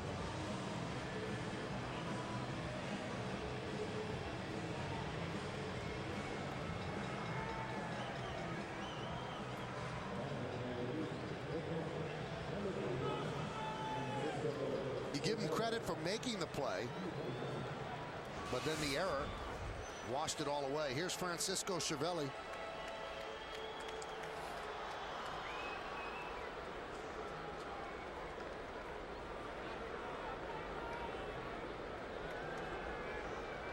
Cervelli struck out looking. That was in the second.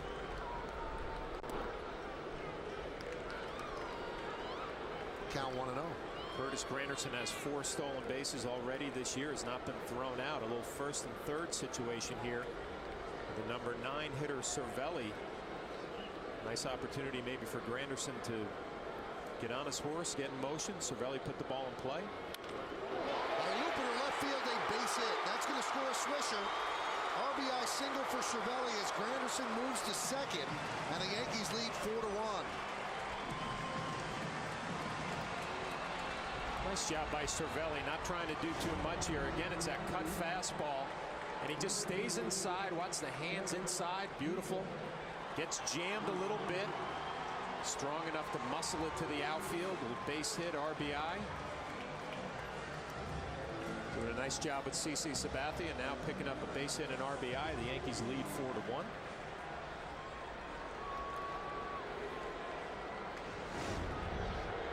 Back to the top of the order, and Derek Jeter. In his career, Cervelli 11 for 30. That's 367 with runners in scoring position. I think that's the thing that surprised the Yankees most about him last year, is that he can hit a little bit. They knew that he could always catch, but he can hit a little bit. Well, it's impressive what he did in the big leagues, and I think, what was he hitting, like 180 in Double-A, and he comes to the big leagues. Kevin Long, the hitting instructor, saw something right away. Not using his lower half, he's turned out to be a nice, productive offensive player.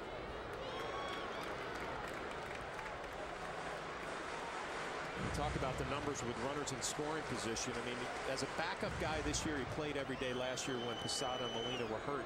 You know you're not going to get many hits. You want them to be the big ones with some runners on base. He's had one of those there that last at bat. Maddox getting somebody up in the bullpen. Rangers have 7 relievers, 6 right-handers. Darren Oliver, the only lefty.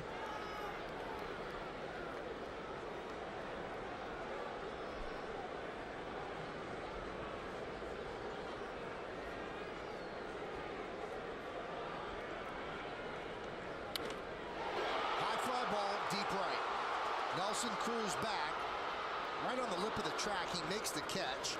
Tagging is Granderson. He'll move to third, so Jeter makes the second out.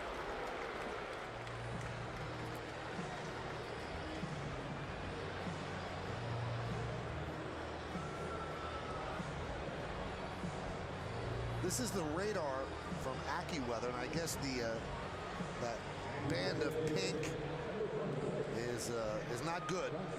And it is coming toward New York City. It's making the same trip Boone Logan did from Scranton right toward Yankee Stadium. And that's Doug Mathis.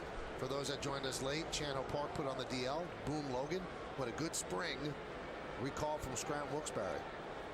And he got to the ballpark at about 7:23 today.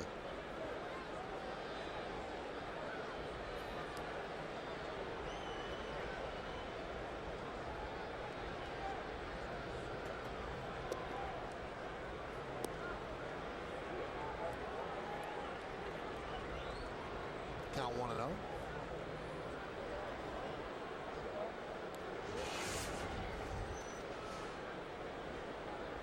Rain starting to come down a little bit harder. Here's Boone Logan. You mentioned he impressed the Yankees in spring training, and he's not just going to be a situational lefty. He throws 94 miles an hour.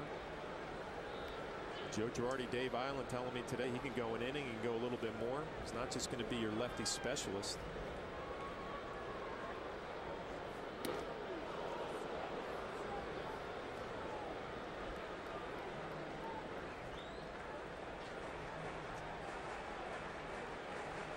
Final out of this inning's made. I'm sure that Sabathia is going to jog out there and take his warm-ups quickly and want to start throwing. He's up 4-1.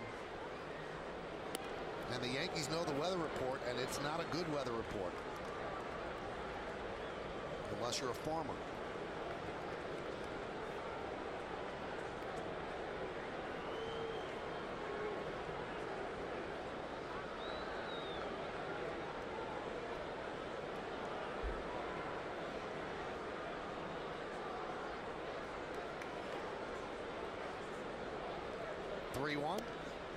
There's a strike.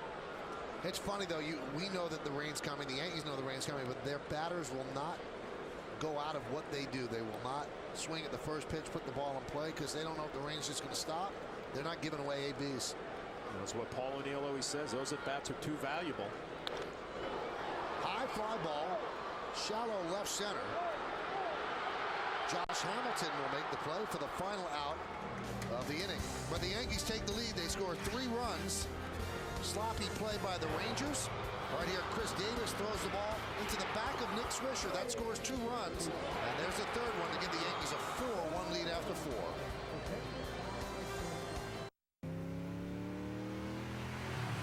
Nice move. But can your retirement income keep pace with changing interest rates? This new variable annuity from AXA Equitable has an option that can help your retirement income move with changing interest rates. But what do I know? I'm just the 800-pound... Center field, Carl Crawford scores on what's scored an infield single. Rays leading at 1-0 right now in the bottom half of the fourth. Let's get back to Michael and Flash. Thank you, Bob. Rain continuing to fall here at Yankee Stadium. Hardest stuff on its way. And CC Sabathia needs 3 more outs in order to make this an official game. He knows it, and the Rangers know it. So all he can do is stand out there and throw strikes. He has a 4-1 lead. Chris Davis will lead off.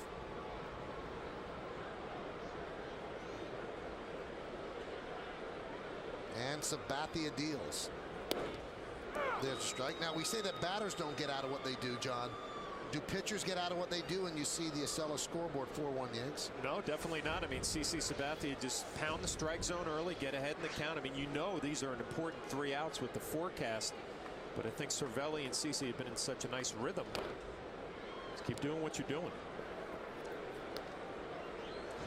Well, Turkey Hill has 2 Yankees-inspired ice cream flavors, Bronx Bomber Sundae and Pinstripe Brownie Blast. Bronx Bomber Sundae features chocolate ice cream with chocolate cookie swirl and chocolate-covered crunchies. Pinstripe Brownie Blast features vanilla ice cream with brownie batter swirl and brownie pieces. Now, John and I are lucky enough to have both of those ice creams here as Davis swings and misses. So, John, you ready to have some of this? You know what? I'm lucky enough to have the Pinstripe Brownie Blast. Really? Yes. I have the which is Bronx outstanding. Bomber Sundae. Now, last year, David Cohn smashed this into his face, but we'll do it more conventionally. Well, it's amazing. Bob Lorenz gave a nice little cut in there, giving us some updates. I always kill the chocolate up in his office, so it's only fitting, Bob, that I'm having some Pinstripe Brownie Blast just for you from Turkey Hill. Delicious. Good stuff. Really good. There goes the diet right out the window. Now, what are you going to do? Here's Joaquin Arias. Swing and a miss. Now, to support all the Yankee fans out there, Turkey Hill is continuing the great sweepstakes for free tickets to Yankees home games during the 2010 season. Fans can look for the entry sticker on specially marked packages of Bronx Bomber Sundae and Pinstripe Brownie Blast and enter the code online at turkeyhill.com/Yankees. Fouled away.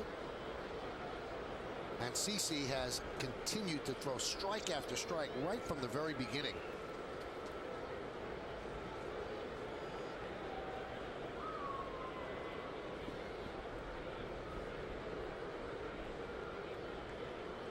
Brought the proper gear, I'll tell you that.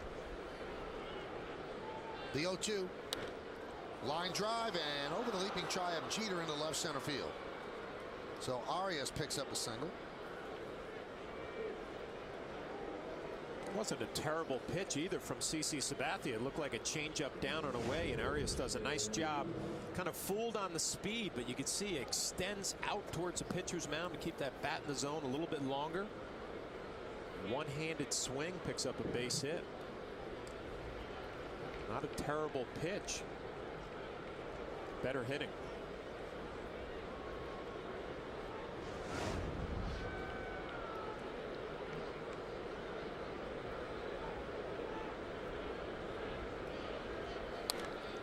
Fouled away.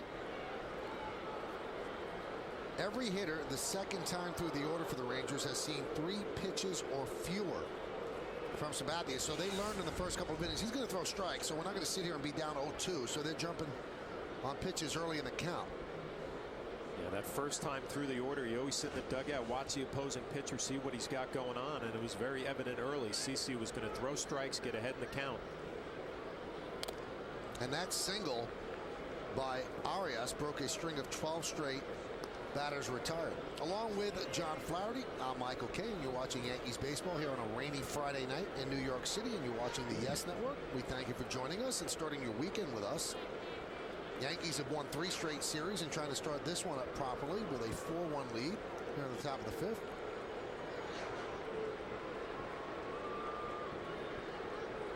The 0-2. Strike 3. Teagarden down looking, and he is 0 for 16 on the season. Had a lot of options on an 0-2 count. He decides to go with the slider, and it just locks Teagarden up on the inner half. He wants to pull the trigger. It's frozen.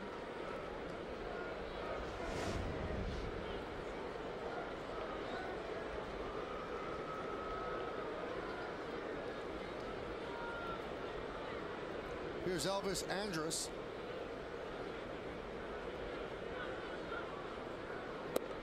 Swing and a miss.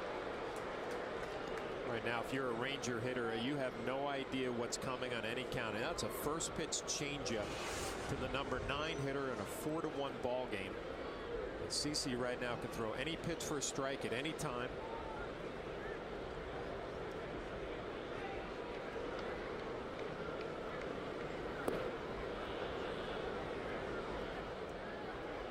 Got to be a good feeling for Savelli back behind the plate, knowing you got a guy who's locked in. You're not going to get in any predictable patterns because he can throw any pitch at any time for a strike.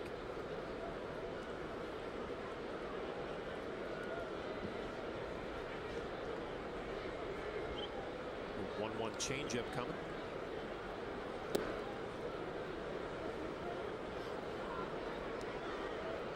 The rain has subsided quite a bit. It was a little bit heavier at the start of the inning.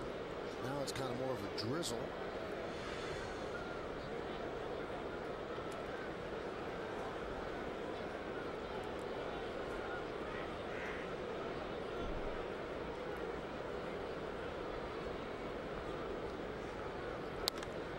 Lined into right field. Nick Swisher is there, and it's an official game. So as far as the Yankees are concerned, you can start pairing off animals and building an arc.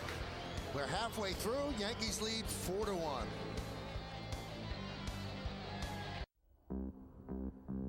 Feel closer to the road. In the new at the stadium, Mark Teixeira will lead off.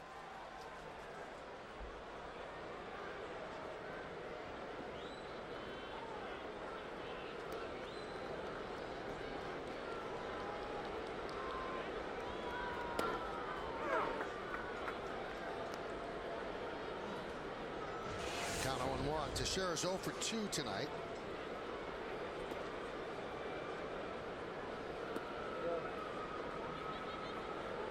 On the Estella scoreboard, Yankees lead 4-1.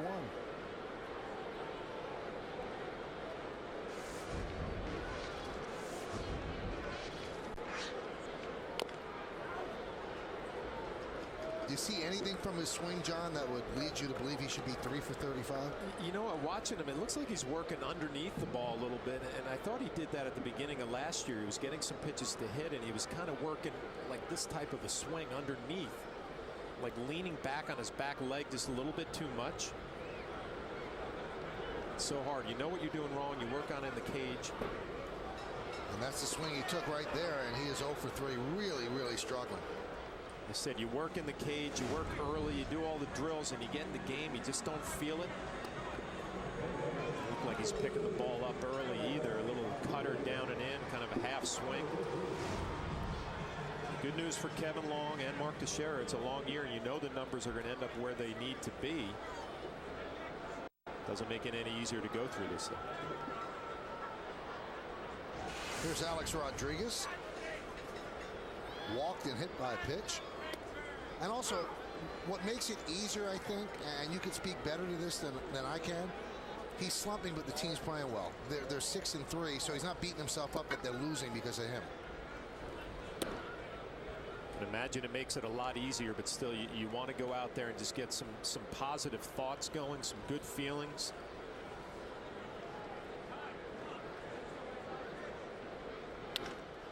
Grounded to third.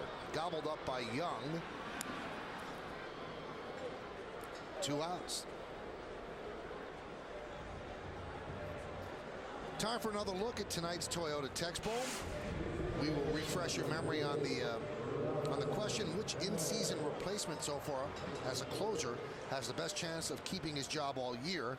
You've been texting us at 58772, and here's how you voted. 38% think Fernando Rodney is going to keep that job with the Angels.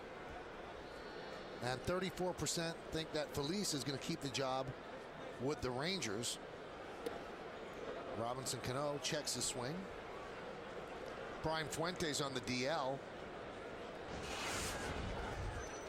With the Rangers, though, Neftali Felice is the closer, and the guy he took the job from, Frank Francisco, is active. So that would lead you to believe that he probably has a better chance. He throws hard, too. Mike Scioscia said, I'm not going to say Rodney's going to get the job. He said when Fuentes comes up the DL, he's going to be the closer. He said, and then we will adjust accordingly if he struggles. You know, it's amazing you say the Angels don't look like that same ball club that we're used to seeing, but Mike Scioscia does such a great job with that team. You always expect them to be there at the end. High fly ball, shallow center. And Bourbon makes the play after losing his footing for a moment. The Yankees go down in order against Wilson. 1-2-3. We've played 5 here at the stadium. Yankees lead the Rangers 4-1. You're watching Yankees baseball right here on the Yankees Entertainment and Sports Network. This date, 1929, the Yankees become the first team to wear digits on their uniforms. Numbers are assigned based on the order of the lineup. So Lou Gehrig batted 4th. He's number 4. Babe Ruth batted 3rd. He was number 3. Out in Monument Park, some of the retired numbers. As we go to the 6th inning, here's Julio Bourbon. And Sabathia lost his footing on the mound as Bourbon swings and misses. You got to be a little concerned because it's not easy footing out there. Francisco Cervelli just had a little conversation to make sure CC was all right. He loses his balance a little bit more than slipping, I think, but anytime that happens to Dave Island, the pitching coach, or Joe Girardi, you kind of hold your breath, but everything looks okay. And Bourbon gets clipped.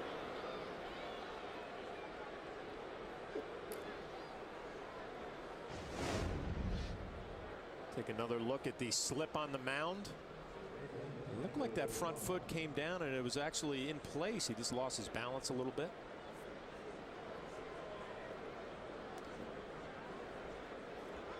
So Bourbon gets clipped. And there's a lot of clumps of dirt there. I don't know what was happening there, John. It didn't seem like he slipped. It was like his ankle gave. There's Michael Young. And a strike.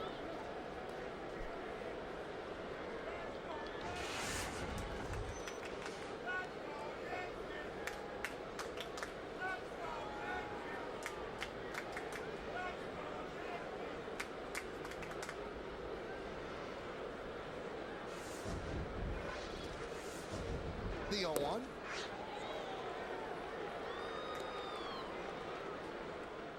Count 0-2. Another good changeup from CC Sabathia. Again, ahead in the count 0-2. It's been the theme all night. He's thrown first pitch strikes to 17 of 20 hitters.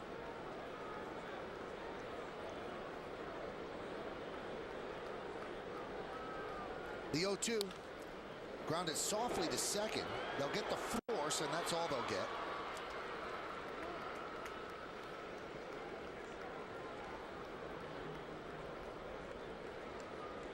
Michael is just thinking it's got to be a good feeling for Dave Island, the pitching coach, who noticed that CC was a little tentative his opening outing against the Red Sox and didn't really kick it into another gear in the middle of that ball game. Had a nice little talk in between starts.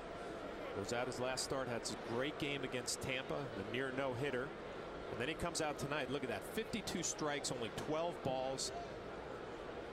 That is what you would call pounding the strike zone, being aggressive. It's be nice as a pitching coach when you have a student who listens, applies it out on the mound. Hamilton swings and misses.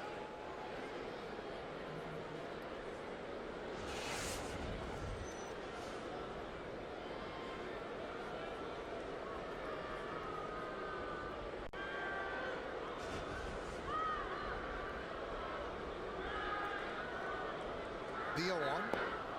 Outside of 1-1. CC has been a horse for the Yankees, and you sign a guy to that kind of contract and you expect him to be the ace, and he's certainly been that. He has pitched at least 7 innings in 23 of his last 30 starts for the Yankees. That's what an ace does. You win games and you chew up innings, so you save the bullpen for the other guys that might not be as good. There's a breaking ball strike. I remember I did a game in Seattle last year where the Yankees were winning handily and CC was dealing. I think he had like an 8-run lead, and he went back out for the 8th inning, and I was shocked that, first of all, Joe Girardi sent him back out. And I talked to CC after the game, and he was perplexed that I even asked him the question, like, were you surprised you went out for the 8th inning? Because it just tells you his mindset. He expects to finish every game he starts.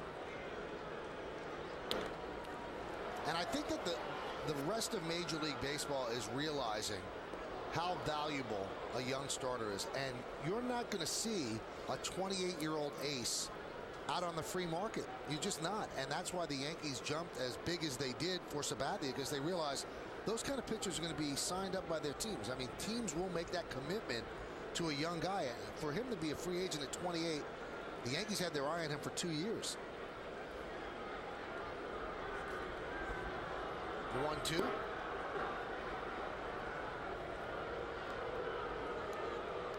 I mean, you see starters now that are 33, 34 getting 4-year deals. So that's what a dearth of starting pitching is. But when you can get a guy in his prime, because 28 is the prime, and the Yankees did with Sabathia, that's why they signed him to a 7-year deal. Well, I think the front office, Brian Cashman, they did a great job, too, finding out his personality, what kind of a guy he is. I mean, he's been a model citizen in the clubhouse. As Hamilton goes down on strikes. So you're not only getting the performance out on the mound, you get the presence in the clubhouse. Guy who eats up innings, racking up the strikeouts tonight. Down and in, Hamilton swings right over the top. I thought one of the interesting parts of the discussion between Cashman and Sabathia that's come out is Sabathia was concerned about the Yankee clubhouse, that it was much too staid, much too conservative. There wasn't much happiness in there. And Cashman, the Yankee GM, was very blunt. He said, yes, it's broken, and we think that you can fix it. We want you to come in and fix it. And he did. And John, he's almost like a Pied Piper in that clubhouse. So you have the pressure of coming to New York with a big contract, being the #1 guy, which is enough right there.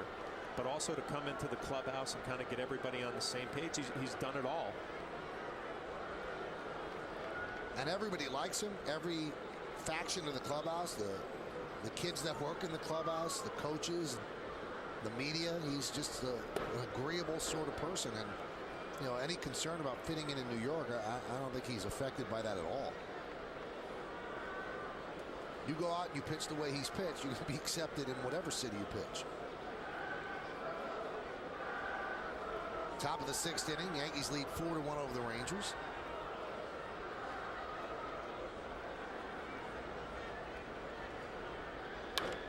Popped up into the rainy sky.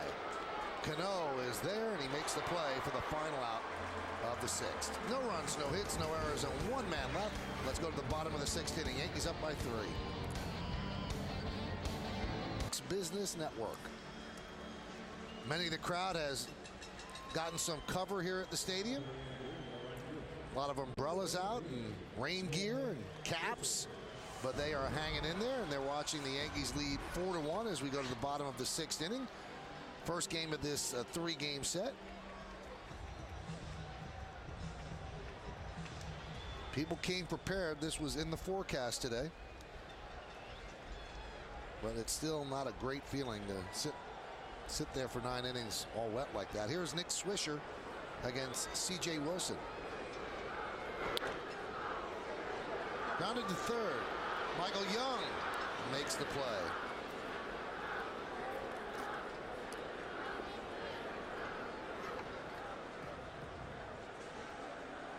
Looks like Swisher can't believe that this ain't fair. Well, I'm a little surprised he went up there. Usually such a patient hitter. First pitch swinging. Well, it was a fastball pretty much down the middle. He just rolled over a little bit too quick. Michael Young makes a nice play. Knows he has plenty of time. Throw across a diamond. Nick's probably a little disappointed that he rolled over like he did, hoping it was going to go foul. Here's Marcus Timms, and there's a line drive base hit. So Timms, another 2-hit night. He's 2 for 3. Well, you can talk about Joe Girardi not playing Brett Gardner, who's now going to come in and pinch run for Marcus. But every time Marcus gets a start, he picks up a couple of hits. He's going to get your name back in the lineup against when the lefty comes around again.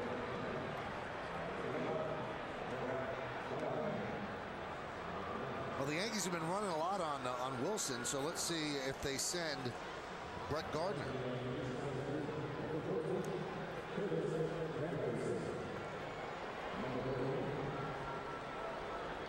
Here's Curtis Granderson now. Granderson's 0 for 2, but an RBI.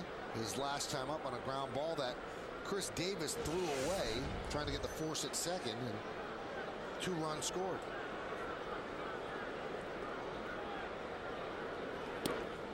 There's a strike. Now Gardner is almost instant offense off the bench in terms of pinch running. He's 42 of 48 in stolen base attempts in his career. Swing and a miss, count 0-2.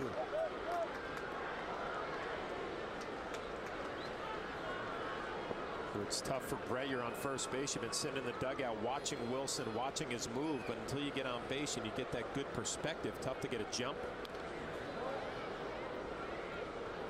Wilson pretty quick at his stretch too. He doesn't waste any time. Doesn't have a high leg kick, just gets it and goes.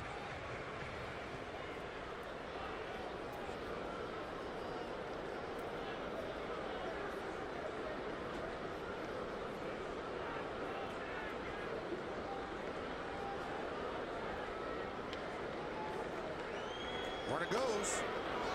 Check swing. Yeah, good jump. Probably would have stolen that bag. But Granderson has to protect the plate with 2 outs. Yeah, he saw the same move 3 pitches in a row, and he finally got a good read. See, he goes first move. Good jump, peeks in. Granderson had to protect the plate. Teagarden behind the plate for the Rangers has a nice reputation as a good thrower.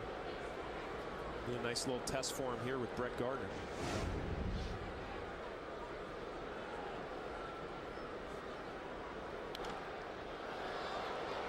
Granderson fouling it off, still 0-2.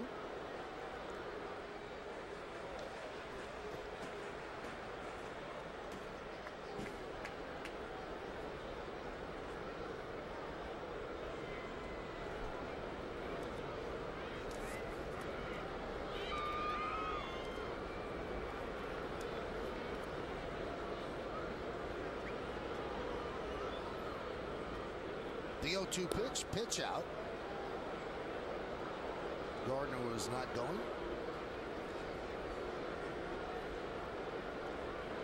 Got to believe after that pitch out, Brett Gardner is going to be probably getting a good jump here. You wonder if they would go back-to-back pitch outs. Don't see it very often. A gutsy call.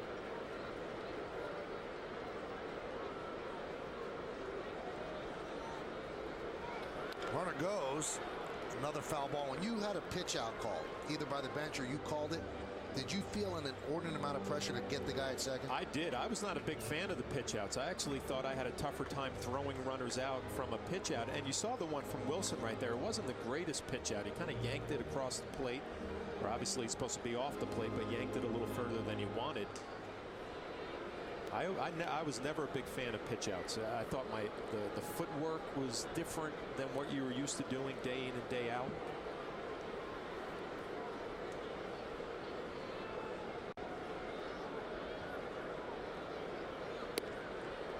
Did you feel almost compelled, though, there was a really fast runner at first base to keep calling for fastballs no matter what the hitter was doing up there? No. You know, obviously you get in a situation like this where you know Brett Gardner's going to run. You don't want to take your pitcher's best pitch away. With Wilson, it's a good cutter or slider. Gardner's getting his running in, so if he was cold on the bench, he's not now, as he keeps going and Granderson keeps fouling it off. Yeah, Granderson's having a nice at bat here, and obviously there's going to be a lot of attention given to the left on left at bats for Curtis Granderson, as you see Gardner getting another good jump. Curtis down in the count 0-2, has evened it up to 2-2 and fouling off some tough pitches.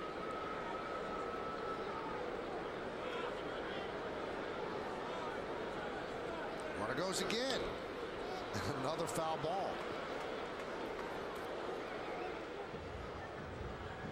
It's one of those at bats for Curtis Granderson. You would love to finish it off with a base hit. Even if you don't, it's the 11th pitch coming. Good battle left on left.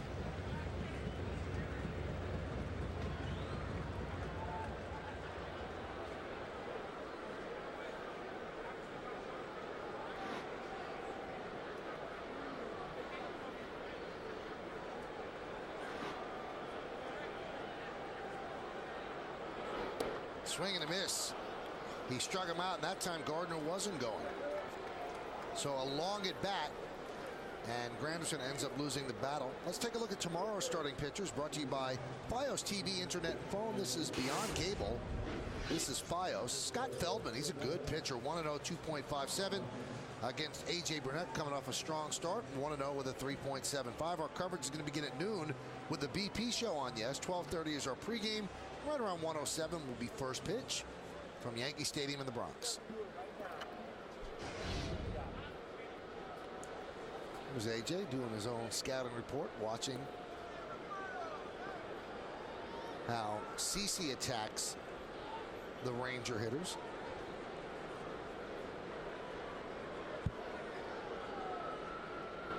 Pitch out.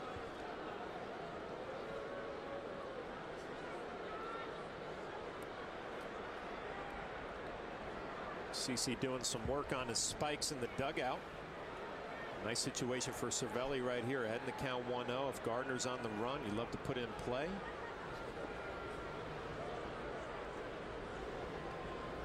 Runner goes, pitch out, throw to second, not nearly in time. What a jump by Gardner. You just can't defend it when he gets a good jump. He's too fast, and Teagarden actually does a nice job with this throw. Has a lot on it, right on the bag. Good pitch out, good release, good strong, accurate throw. Just too much speed for Brett Gardner.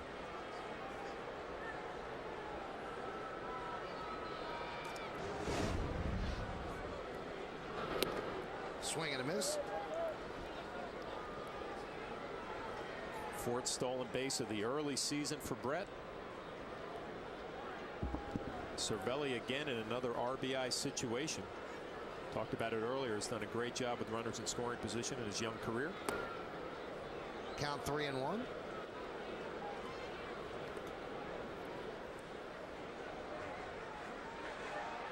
Derek Jeter is on deck. Yankees are leading 4-1.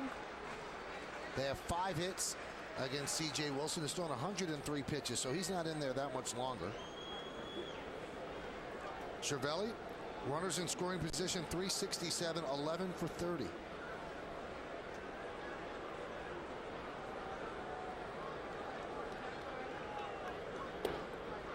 Strike, 3-2.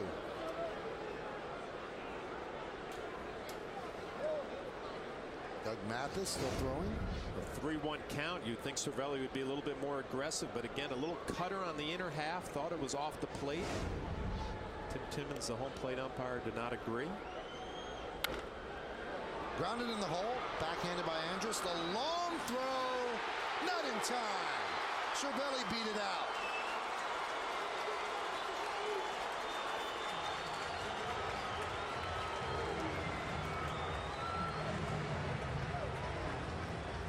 Andrus does a nice job going to his right, plants on that back leg, and it shows a lot of arm strength getting it across the diamond. But Francisco Cervelli, you could say, runs good for a catcher, beats it out by half a step. Infield base hit, his second hit of the ball game. Did you ever take offense at that, John, that statement, he runs well for a catcher? No, because nobody ever said it about me. This copyrighted telecast is presented by authority of the New York Yankees and may not be reproduced or retransmitted in any form, and the accounts and descriptions of this game may not be disseminated without the express written consent of the New York Yankees.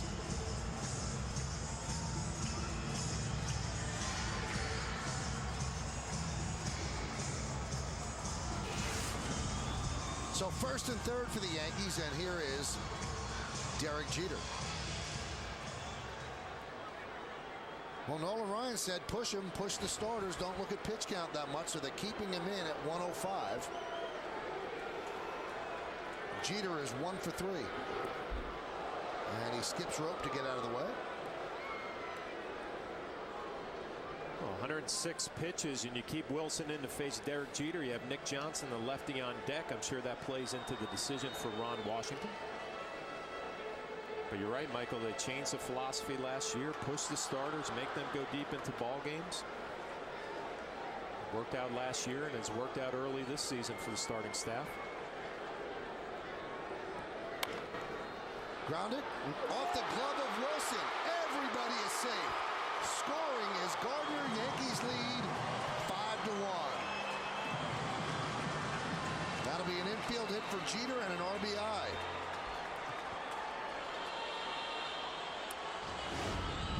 You figured Wilson, even if he fields this ball, you see Brett Gardner gets a good jump off at third. If he spins and goes home, it's going to be a bang-bang play. Probably his only chance was to go to first base as Derek Jeter doesn't get out of the box in great shape. But Wilson not able to make the play, and we mentioned it earlier, the Rangers playing a little sloppy ball game tonight.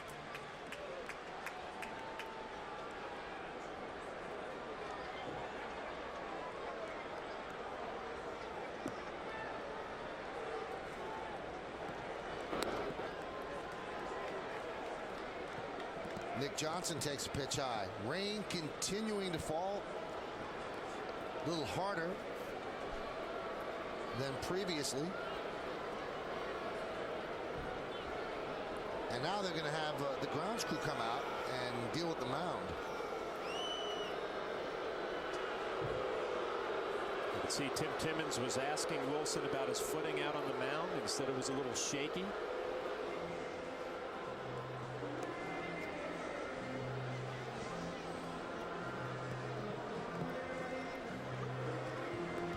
Tim Welke, the crew chief, talking with Danny Cunningham, the grounds crew chief. And it gives us time to remind you that Yankees Baseball on Yes is brought to you in part by Jack Daniel's Tennessee Whiskey. Please drink responsibly. By Acura Advance. And by Avis, the official rental car company of the New York Yankees.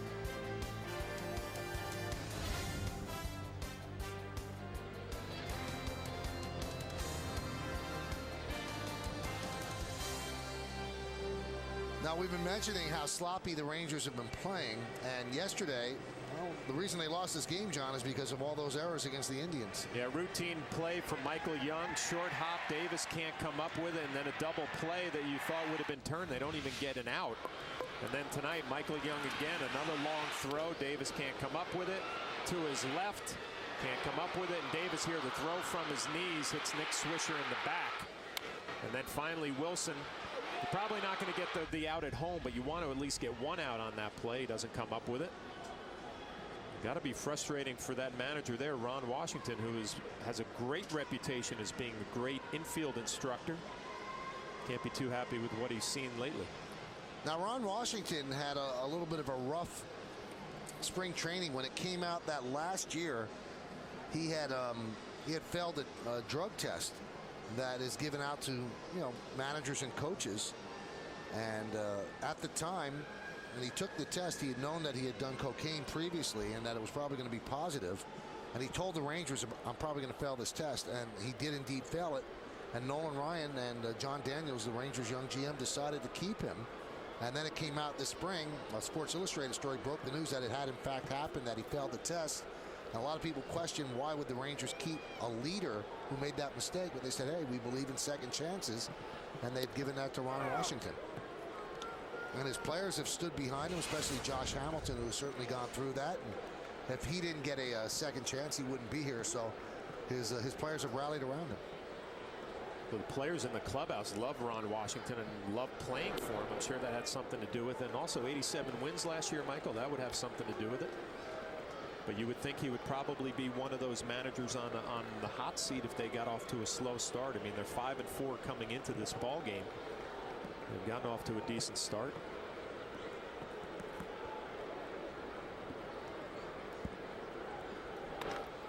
That one is skied to left field and deep. Hamilton back, looking up through the raindrops, and he puts it away as Nick Johnson really put a charge into that one. Yankees get a run on 3 hits, no errors, and 2 men left.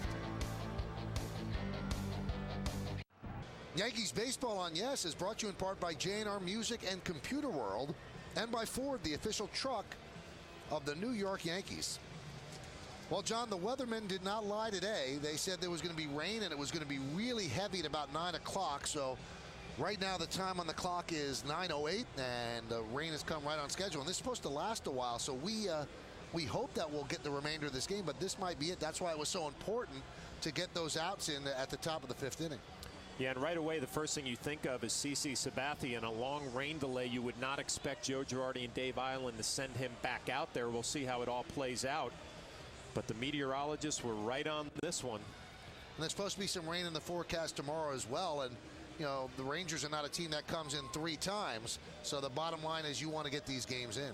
You really do. So Bob Lorenz is standing by. He loves rain delays because he's got nothing to do in the studio for a lot of the games. So now he's going to have so much to do. Bob, we are throwing it to you. John Flaherty and Michael Kay dropping back to pass. Long pass all the way to the Yes Network studios. I hope you can haul it in for us. Oh, Michael, fingertip catch, dancing down the sidelines, keeps the feet in. And wait a minute, we're talking about football. This is baseball. We're waiting out this rain delay. We'll wait for that large kind of orange and yellow glob football shape to hopefully pass over to the Bronx. But in the meantime, let's get you caught up on some other games as we wait out this rain delay. And we're going to